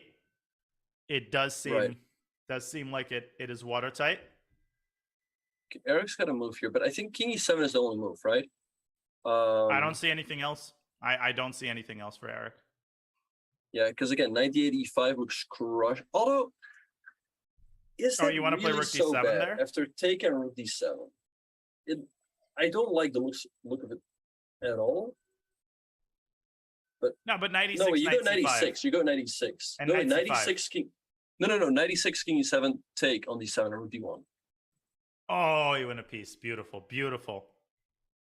So what we were looking at is if black goes knight d8 to defend the e6 square, e5 takes, rook d7, knight e6 check, king e7. Looks like black's still defending everything, but now white takes the rook simply. And as Benjamin pointed out, rook d1 skewers the knight on d8. White has two attackers, and the knight is lost. Eric down to 4.5 minutes. I mean, if he gets down to 1 minute, there's no way that he's going to save this position. Yeah. No, I think he has to go king e7. But the thing is, it looks scary because if you ever somehow blunder knight takes c6, it will fork everything. So I think that's the one thing he is worried about. But again, like there's no other move because knight d8 there's e5. So he just has to go king e7 and he's got to roll with it. Yeah. He's got to roll with it. He's down below 4 minutes. Every second is golden right now because the game doesn't stop after king e7. He's going to have to defend this endgame for a very long time, presumably. And Eric fans are really holding their breath here. His back is firmly against the wall. Eric cannot lose this game. The winner of this game wins the match, qualifies to the final in Reykjavik. There's a lot of money on the line. A chance to face Magnus Carlsen, Wesley So, and others at the World Championship is on the table. There's only one more qualifier after this one. Eric will undoubtedly play in that qualifier if he loses, but what a painful way to go this will be. Yeah, no, for sure. It's really a winner takes all. And like if you lose this one, I'm sure it will really hurt because this qualifier already started on Monday with a Swiss. Then he made his way through the quarterfinals and the semifinals, beating very strong opposition in Vidit and Sevian. But yeah, the final balls here, Big Fish, seems very, very tough. I mean, Eric's got to move here. He's spending how much is it? 3 or 4 minutes? Yeah. I think he had about 6 minutes when he started thinking. Now he's got 2.5, and he shows no signs of being even close to making a move. And this is just looking... Fedoseev is looking at Eric's clock being like, tick-tock, tick-tock. Instagram, Twitter, Facebook. Exactly. Not even thinking about the app here. So, king e7, perhaps what Eric is missing is that like after bishop takes, king takes e5, you do not have to take. Because if you take, you lose the game. Because after pawn takes, you move your rook, then rook f1. And there's knight c6 again. Oh, you're absolutely right. So just to point out, so here, this is the big one. Fe, it opens the F file. What does that mean? Well, if you take here immediately, then black has rook takes d1 check, and black actually wins. But this additional rook f1 move opens the pathway for knight takes c6. Right. But Eric could go back immediately, and he finally makes a move, and it's knight a7. That's actually not a bad move. Yeah, it might be a decent move, defending the pawn on c6 once more, but he got himself down to 1 minute and 48 seconds. Fedoseev up 3 minutes here. Knight e6, knight c5. But then, maybe you just take on d1 and go knight d6. Bishop f1. Yeah, but it feels like there you're just... I know e5 is coming. Yeah, that's a tough thing. Yeah. I think Fedoseev's going around to c5. That's what I would do. Yeah, it looks tempting. Also, because, b7 is under attack. I do appreciate knight a7. I think that's a very level-headed defensive move, which certainly does not make Fedoseev's task easy. And Fedoseev's clock is also ticking down. In a time scramble, we know that anything can happen. Yeah, it's always interesting. Of course, the time situation is tough for Eric, but a few minutes on the clock easily disappear. Yes. Yes, they do. So let's see what Fedo is going to come up with here. If he comes up with a good move and keeps the pressure on the position and the clock, it's going to be tough for Eric. But I don't really... I think 96 and c5 is probably the way to go. I agree. I think it's from the perspective... When your opponent's in time pressure, the best types of moves are the ones that just keep the pressure and ask open-ended questions, because they force you to spend more time deciding between various candidate moves. Right. Yeah. Of course, a move like knight e6 gives like a very easy move in king e7, but then after knight c5. Right. And then again, like rook d1 and knight d6 looks easy, but I think I like the move you mentioned, bishop f1, because e5 is a real threat there, and I don't see how to deal with it. Maybe rook d8, but maybe down white will go, let's say, rook b1. Fedo getting down to 240. The time difference is only a minute now. Yeah, exactly. Even less. It's 45 seconds, and time evaporates so quickly when you're trying to find a concrete idea like Fedoseev is right now. I think he's about to move. I think he's going to have to keep at least a little time advantage. You can just see the intensity on the players' faces. They are just locked in. King f2. So he goes for your approach of just making a slow move. Yeah, but it seems a little too timid. This probably gives time. This probably gives Eric the time to consolidate a little bit. I guess king e7 is the way to go. But you don't want to have king e3. King e3. And king e7 is on the board. Okay, king e3 will now be played by Fedoseev, I imagine. And how does Eric activate his pieces there is the big question. Yeah, the passivity is a big problem for black. Maybe rook d7, followed by rook d8. Yeah, I don't like king f2. I think Fedoseev missed this opportunity to get his knight around to c5, and now it's going to be a lot harder to break through. Eric's got to feel happy about the clock situation too. Yeah, king e3 by Fedoseev on the board. Okay, still tough for Eric. What move do you play here? You can go knight d8, but I don't see where... Okay, he goes knight d8, but I don't see where the knight is going. I felt like maybe he should have played rook d7 to be able to go knight d6. So what does Fedoseev do now? Does he start doubling his rooks like you proposed earlier? I think Fedoseev will play h4 here, just to go h5. Oh. And just keep, just tell Eric, okay, you figure out what you're going to do. Good luck. Eric up on time, though. So this is going to be tough. Tough for Fedoseev to convert, tough for Eric to defend. I think this is a 50-50 game. Right, he goes rook to c1. I guess he just wants to go, let's say, rook c3, rook b3, rook a8 by Eric. Your knight on c8 is defending that pawn. Yeah, he's going to go knight a7 to c8. Right, knight b3. Okay, so knight c5 is a big idea now. How do we deal with that? Knight c... Okay, so knight c5, rook a5. Bishop b2 by Fedoseev. It's still bad for. I wouldn't pay too much attention to the eval bar as long as you keep the structure. Black is in trouble. Right. Yeah. Because I agree. like you're a b6, b6 maybe actually b6 is to be considered. Yeah, actually, it's maybe what you have to do. Oh, and He plays it.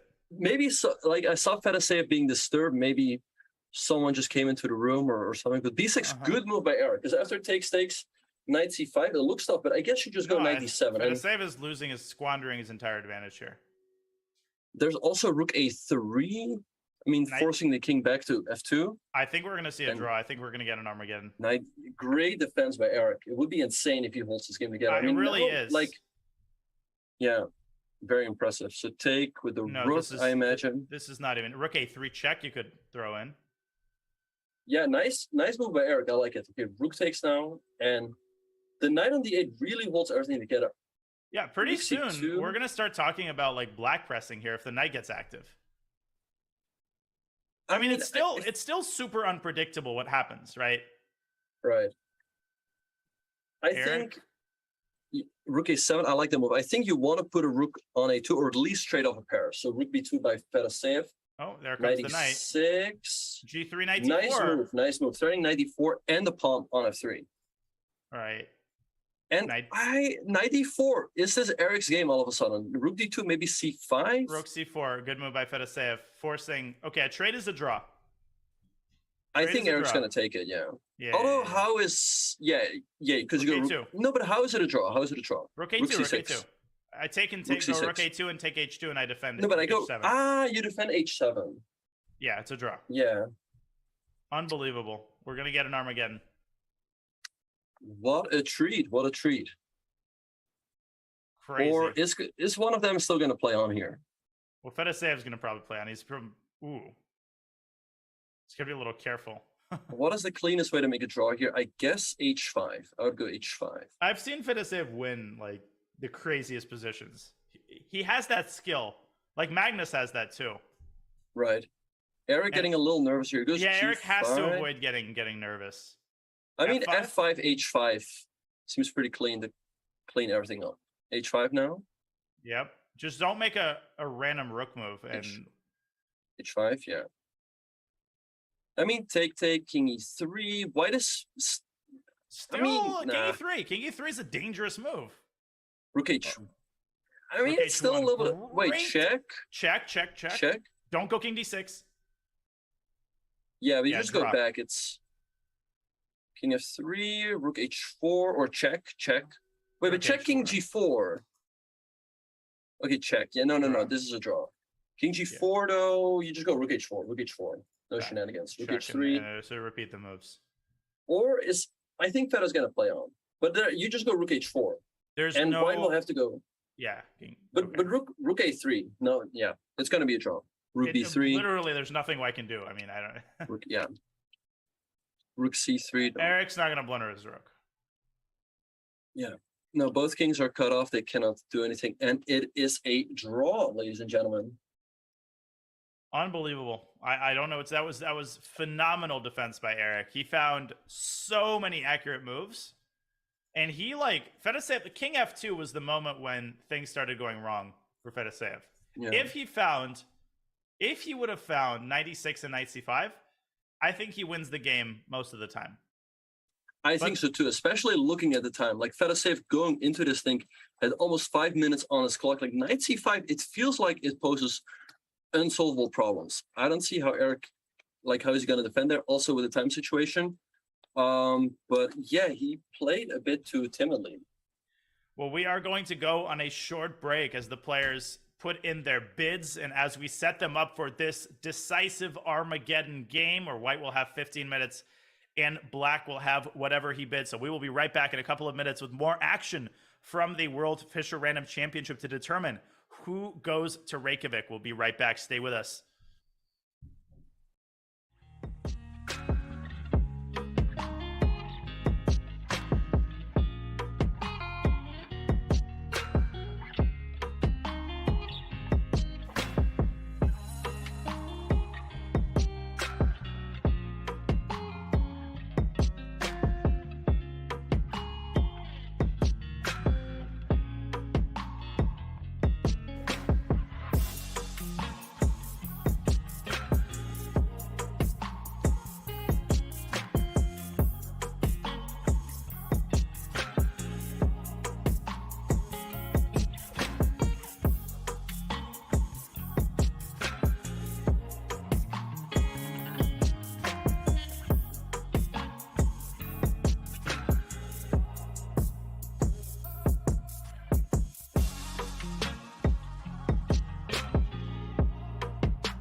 We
welcome you back to the World Fischer Random Chess Championship. This is the decisive moment. Eric Hansen and Vladimir Fedoseev are contesting an Armageddon game that will determine who goes to Reykjavik in October and who faces the likes of Magnus Carlsen, Wesley So, the Icelandic invitee Hjörvar Gretterson, and more at the official World Championship. Benjamin, the pressure on the players could not possibly be greater. I mean, an all-expenses-paid trip to Reykjavik with a massive prize fund where you get to play Magnus or bust.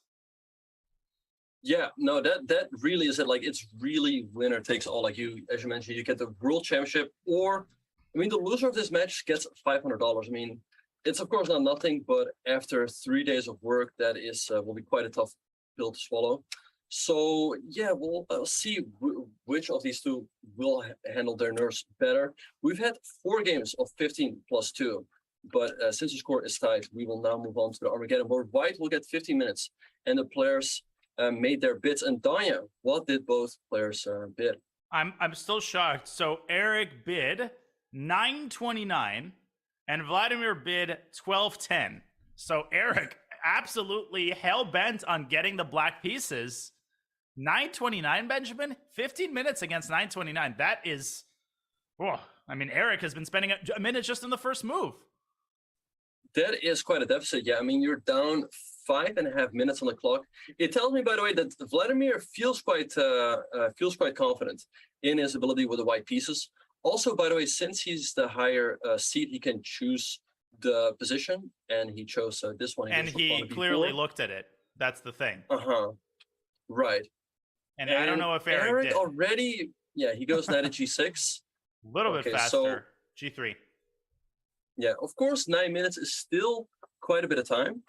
But yeah, it's got to be tough here. I mean, you're down. He's already down almost 6 minutes here.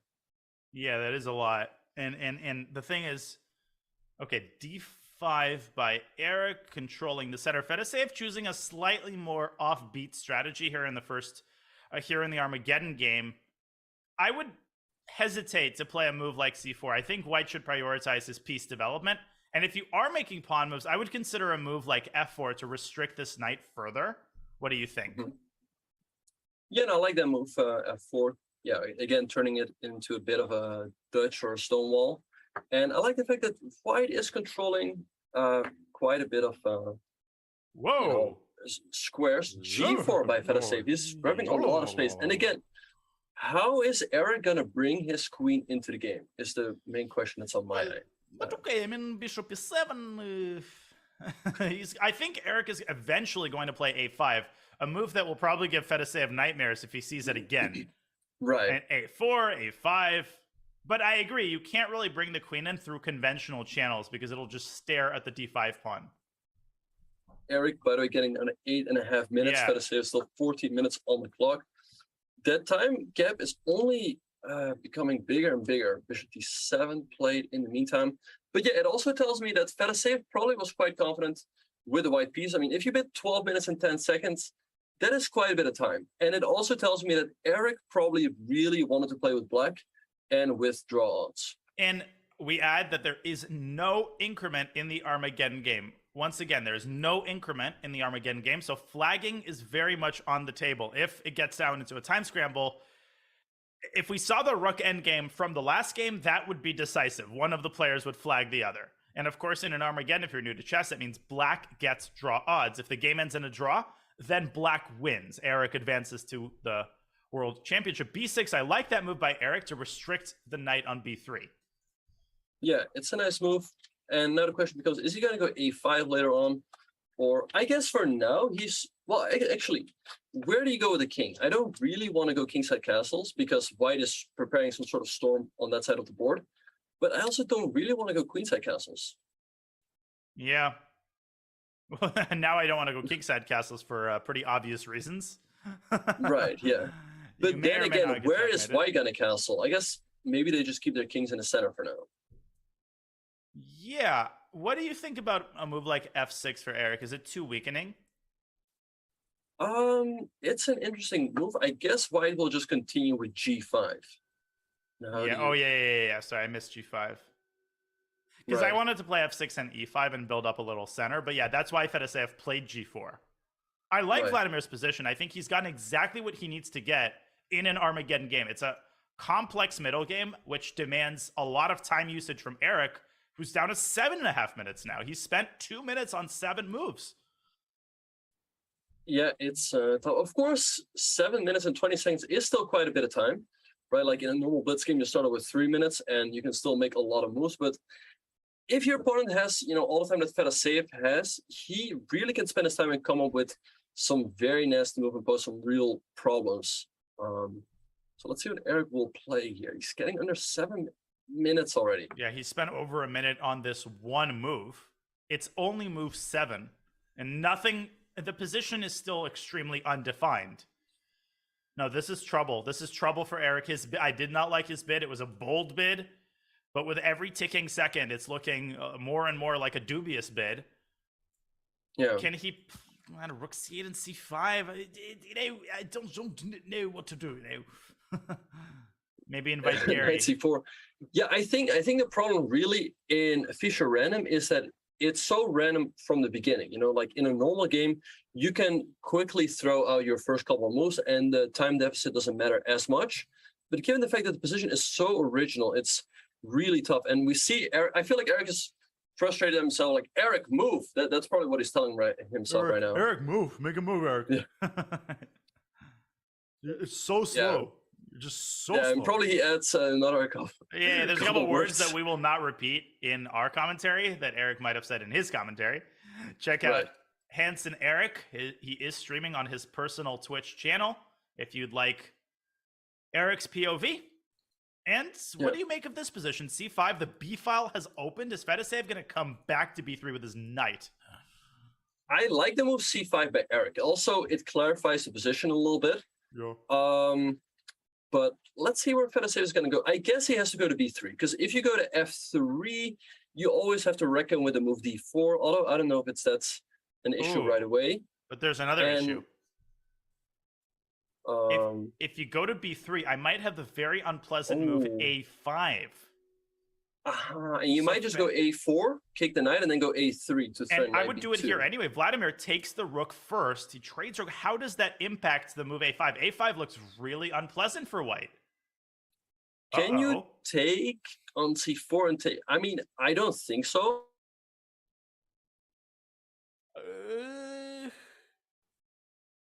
But maybe. Oh, might have lost you there, Benjamin. I think we might have lost Benjamin briefly. We'll get him back on, but in the meantime, the knight drops back to b3. So the big question here, will black play a5 and try to kick white's knight out of b3? And another thing that complicates the narrative is, well, two things actually. This knight on c4 is a huge pest. And the reason is because bishop c4 allows dc, kicking the knight away from b3. And d3, this is the main problem. After a5, white cannot play d3 because he drops the pawn on e3 with check. This is a total disaster if this happens. But look at Eric's clock. It's down to 5:10 now, and Eric is taking a minute on every move here. He's down 8 minutes on the clock. So I think the big narrative in this game is going to be whether his good position is going to compensate for his clock time. Benjamin. I think, the time deficit is really building up to be too much. I mean, 7 minutes, and Eric is not speeding up anytime soon, it seems. I mean, we know that he can. He's a really good blitz and bullet player. But if 7 minutes in such a complicated position is a lot of time. So he will have to speed up sooner or later. I don't like that he didn't play a5. Queen c7 seems, as in your words, like a very timid move. And like if he goes a5, I mean, he has a chance to sort of blow Fedoseev off the board, and that's kind of what you need. And now if the game drags out, I mean, then the time deficit really plays a role. And maybe rook g3, as you mentioned, because d3 is critical. I think there's a probability Fedoseev plays queen c1. Knowing him, he likes moves like queen c1 to prepare d3. Ooh, almost. But I don't like queen c3 because that closes down the bishop, and the idea of putting a bishop on a5 was very important for white. Yeah. So let's see what Eric will do here. This is so tense. Oh my god. It's just such a difficult position. I mean, of course he cannot be spending all the time, but I mean, I do understand it in a way, Why did Fedoseev put his queen on? I feel like that queen is just dead weight. It's just blocking the other pieces. And he moves it back to a1. Wait, what was the move that Eric played? Knight c4. I mean, he did what he had to do. Queen c3, threatened to take the knight twice. Oh, Eric played knight b6. And now, d4. And now here comes I like that move because it makes Eric's play a lot easier. So let's say white takes on d4. What do? Do we play c4? Eric is on fire. I like this. Knight c5, you take it at 4, bishop d6, and then wait. So knight c5. I guess bishop takes. Pawn takes. Or queen takes. Rook g3. I don't like the fact that now the white's queen is open. But if you take it at 4, there's bishop g3, and if bishop d6, then knight e4 is annoying. Okay, well, we're about to see this unfold. We've been criticizing Eric for playing too slowly, but could Fedoseev also be playing too fast? He's got over 10 minutes. He does not have to rush here. And Eric takes it. Okay, so the rook on g1 is hit. He goes rook to g3. Now, do not castle, because queen takes g7 will be a very cold shower. I will show that. If black castle's short, whoop, it's mate. So perhaps e5 to open up the position a little bit. I mean, if f5, maybe like knight f4, and e5 is on the board. Wait, but f5, knight f4... f5, knight f4... Something feels off about that. No, but white takes and goes rook f3, no? But I mean, what if I just, let's say I just castle, I just don't care. f5 you castle? No, I go knight f4. Because you actually can castle here. Oh, and if FG. Or HG, and the knight is trapped. Look at that idea. But castles, maybe f6. Oh, yeah, that's it. And the eval bar going -3, but look at the dangerous threats on the king side. Eric moving his knight back to e7. I don't like that move. It seems way too timid. Yeah, passive. Very passive. This move är passiv portugis, anglais, position. Maybe now f6, and it's complete chaos. But if Fedoseev up 5 minutes on the clock. But chaos is good. Chaos is amazing for white. Yeah. I think Fedoseev goes f6 here any day of the week. Yeah. Including Thursday and Wednesday. I mean, you probably have to take knight takes. Okay, goes queen b2. This does give Eric. I mean, but f6, queen a3. Hold for them. Yeah, queen a3. Yeah. And then bishop f2. The problem, there White Benjamin, gets what he wants. Yeah. correct me if I'm wrong, but I think White benefits in an endgame because Black's knights are going to be really... They're not going to fulfill their full potential in the endgame. Yeah, so knight c6, I think queen a3 is really the move you want to make. Because the endgame, it looks like White is just better.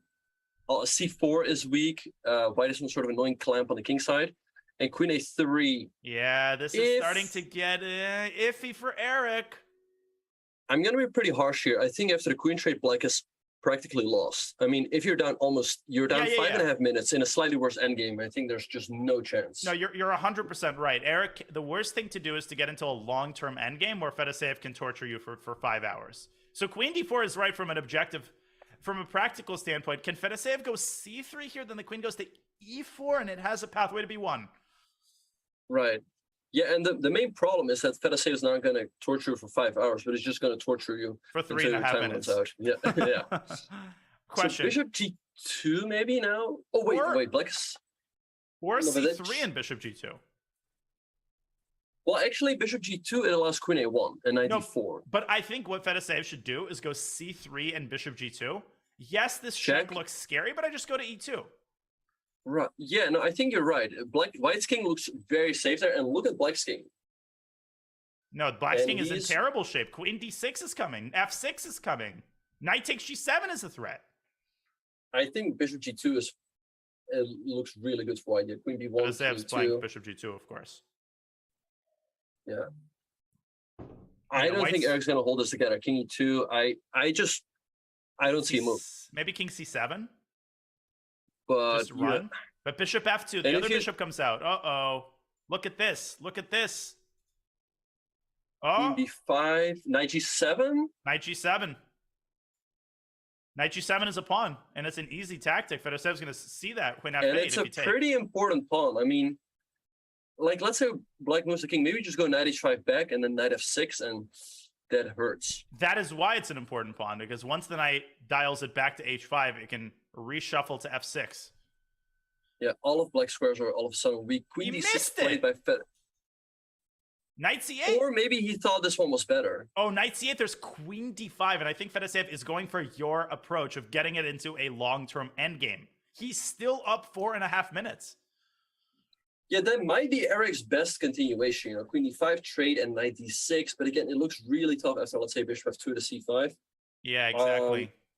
But especially with the time situation, king c8. Knight takes g7 now. Knight g7. No, it's just winning, crushing.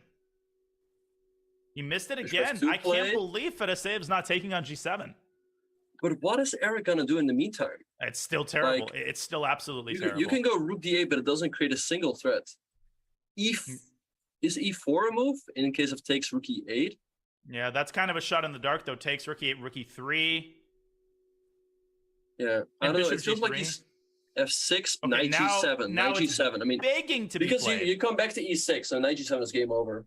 And he finally plays it, and Eric is devastated here. He's up 5 minutes on the clock. He's completely winning on the board. This one looks like it's over. Looks like Fedosev's going to take it. That bid, Benjamin, that bid was terrible. I'm sorry. I'm going to come out and say that bid was awful. So what do you think is a good bid?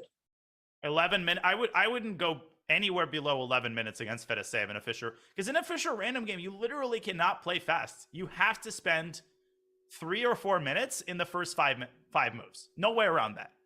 And if you bid 9 minutes and you spend 4 of them, you're playing a blitz game while the opponent is playing a rapid game. Yeah, that is true. And it's and I know I'm being annoying and I'm being an armchair general here, but I think that Eric is going to blame himself for the bid. Yeah, and I think, probably the bid was just really off. I mean, he had a fine position, but it was just tough with the time, you know? I mean, he was already down to 5 minutes very, very quickly, while Fedoseev still had like 11 minutes or so. And Eric, now, as we speak, he's getting down to 1 minute and 20 seconds. It just looks completely lost with 96. Yeah, it's over. It's over. No increment. He's got 1 minute. He's about to lose f6. He's about to lose all of his pieces. And for Eric fans, a devastating moment. Eric honestly playing like a boss yesterday, playing some of the best Fischer Random I've ever seen. Crushing Vidit and Sevian, but Fedoseev is a buzzsaw. We know how good he is. He's clutch in critical moments, and he comes through again. He's going to Iceland. Yeah, Eric getting down to 50 seconds. I think it's just over. It's just over. Yeah, Fedoseev, he's just gonna clutch Eric's it all. Eric's gonna resign here. I mean, by letting his clock tick down, he's essentially resigning. I mean, yeah, you can basically just, yeah, it's over. 30 seconds in a lost position, and your opponent has 7 minutes. Okay, Queen F8, and take on G7. Even if you add a piece to Eric's position, I would play Bishop takes and Queen takes F6.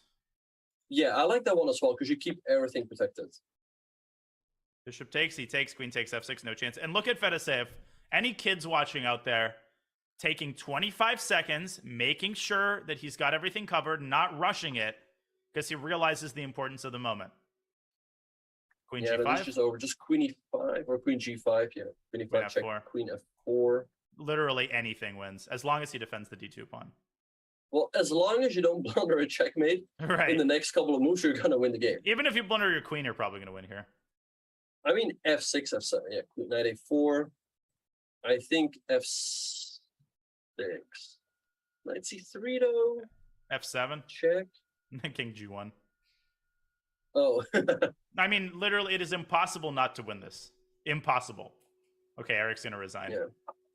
Queen Yeah, F4. F6 now, because or that. 9 seconds without increment in a completely lost position. It's just Yeah. No need for Eric to continue tough. here. 6 and F7, and that's all she wrote. It is all she wrote. He's gonna give another check, but King E1, I guess. You can't even get smothered. Oh, you can get smothered mated if you're not careful. King E1 is over. Yeah. Yeah. Okay. Fedoseev. Time to play King E1 and end it. Or King F1. Or King G1. Queen and King F1 also good. Eric Hansen resigns, and Vladimir Fedoseev is going to Iceland. What a finale. Yeah. Benjamin, we could not have asked for a more entertaining match. Yeah, for sure. It really went to the wire. Came down to an Armageddon, and yeah, very tough loss for Eric Hansen. He came so close, but at the end he's left empty-handed. But congratulations to Fedoseev. He kept his nerve in all the tough spots, and yeah, he deserves to go to Iceland. He absolutely does. For Eric fans, a heartbreaker once again, as Eric played his heart out yesterday. But even though a clutch game today in Game 4 to save the match, in Game 3 that is, an amazing defensive performance in Game 4, Vladimir Fedoseev, he keeps the pressure up, he keeps the time pressure up, and he is relentless in his pursuit of tournament victory. He's going to Iceland, but before he goes to Iceland, he will be joining the commentary booth. We will have Vladimir Fedoseev for you here for a quick interview, so do not go anywhere. More fun lies on the other side of the break. We hope you're enjoying the coverage of the Fischer Random World Championship. We'll have the winner, Vladimir Fedoseev, in the studio in just a couple moments. Stay tuned.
Welcome back to the Fischer Random World Championship. We have Grandmaster Vladimir Fedoseev in the studio, having just defeated Eric Hansen and booked his trip to Iceland, to Reykjavik at the end of October. Vladimir, congratulations on an amazing match. Could you start by sharing your overall thoughts on your level of play and on how you managed to keep yourself calm in those critical, decisive moments? Hello, Dania. Hello, everyone. First of all, I want to say that Fischer Random is the game you cannot control. It's absolutely impossible. Positions during this tournament was so crazy that it was impossible to judge them correctly. And because of it, I'm always feel like an idiot who tries to find solutions in absolutely different world, and so that's why I stay calm in any trouble and was ready to play any hopeless position during this tournament. Yeah, you fought extremely well. And I just wanted to ask you, Vladimir, going into the Armageddon game, when you saw that Eric been 9 minutes and 29 seconds, did you feel very confident in your chances to win? Actually, I think his beat is extremely low, but he drew both games with black in a match. So he maybe just wanted to secure 2 results for him, to not force him playing for a win only. And I also thought that he is extremely fast player, and if he will reach a good position in the first 6 minutes, then it will be enough time for him to hold for sure. So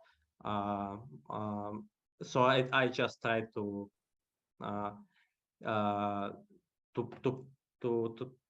play crazy positions all the time, not looking normal, do not give him easy decisions. But I don't think with this beat, he is just a big underdog. I think for him, it was a reasonable beat. Maybe he thought that I will pick something around 940 and so on. So he tries to take black really hard. Yeah, we agreed that it was a low bid, and you exploited it perfectly. Vladimir, you're going to Iceland at the end of October. 2 related questions. Have you played in Iceland before? And second of all, who are you most excited about playing? Is it Magnus, or is it somebody else like Wesley So? No, of course it's Magnus. I will be really excited to play against him. But as I check in the format, there is 2 groups, and there is still chance we will play 0 games in the tournament. So let's see what will happen, who will qualify to this event. But I'm pretty happy that I will go to Iceland for the first time. I never played Reykjavik Open before. I only had agreement with them in the year 2020, but then pandemic starts, and yeah, no tournament happened at this year, and I missed my chance to visit Iceland. Yeah, it's awesome that you are getting your chance to go to Iceland right now. And I just wanted to ask you, Vladimir, are you going to do any sort of preparation for this World Championship? Like, are you going to play a little bit more chess 960, or are you just going to go and see what happens? I actually found that it's possible to learn Fischer Random somehow. And so, of course, I will try to learn games more to understand the opening principles, understand some kind of middle games. But I think most of my preparations will be just playing games with my friends who are extremely good players too, and they can put good oppositions to me, and we will learn as much 960 position as possible. Actually, I want to say I was extremely unhappy when I saw both starting position today. It was so ugly. Yeah, this position is extremely ugly. Knight is always staying in the corner. no good squares. Bishops are not powerful at all. Bishop f1, bishop e1. I don't know. Is it possible worst place for bishops and Fischer Random? But yeah, we deal with garbage all the time. Yes. Well, you made the best of what you were given, Vladimir. It's late for you. We will let you rest. Congratulations on an amazing performance, and we'll be very excited to see you in Iceland in October. Thank you. All right. That was Grandmaster Vladimir Fedoseev, the winner of the first qualifier, booking his ticket to Iceland. As we look at the final bracket here, Benjamin, not much to say other than just an incredibly impressive performance, especially beating the guy he beat in the quarterfinals. I mean, not a very good player, but I was particularly impressed with that match. Yeah, well, we see the bracket here starting from the semifinals, maybe a better image. Yeah, he in the quarterfinals, he had some scary moments, also against Bornik and also against Eric, but with nerves of steel, he persevered and fully deserves to qualify to the Fischer Random World Championship. And I guess he must be really excited to go. He definitely is, and as his friend, I can confirm that this means a lot to him. He put in so much effort, and it's great to see that effort getting rewarded. We will be excited to see Fedoseev in Iceland, but before Iceland, we also have a second qualifier that starts on August 29th. It is a 3-day affair, much like this one, with the quarterfinals on the 30th and the finals on Wednesday, August 31st. So starts 4 hours earlier, so it's 5 a.m. Pacific start time on all days. Mark your calendars. It's not noon Eastern. It's 8 a.m. Eastern, 5 a.m. Pacific. Bright and early starts the second qualifier to determine the second Chess.com qualifier to the Fischer Random World Championship. And on that note, it is time for us to wrap up. Benjamin, I'll pass the mic to you one last time for your final thoughts on today's final. Yeah, I think you summarized it perfectly, Daniel. I think we saw a lot of exciting chess today, a very deserving winner. And yeah, I think we're only looking forward to next week when the second qualifier is going to take off. So if you are a title player, make sure to log in and you will have a shot at playing Magnus in Reykjavik. Absolutely. And with that, ladies and gentlemen, the time has come for us to wrap up. Benjamin, a pleasure commentating with you. As always, your insights are amazing. And always a fun experience. I'd like to thank everybody in the chat who participated these last 3 days, cheering on your favorite player, whether it was Fedoseev or Hansen or somebody else. This would not be possible without you. And of course, to our producer, Hala, for their tireless efforts. And on that note, ladies and gentlemen, we will wrap up our coverage of the first qualifier of the Fischer Random Chess Championship for Grandmaster Benjamin Bach, our producer, Hala, everybody on our wonderful Chess.com team. Daniel Naroditsky saying goodbye, and we hope to see you for the second qualifier in a couple of days. Have a great one.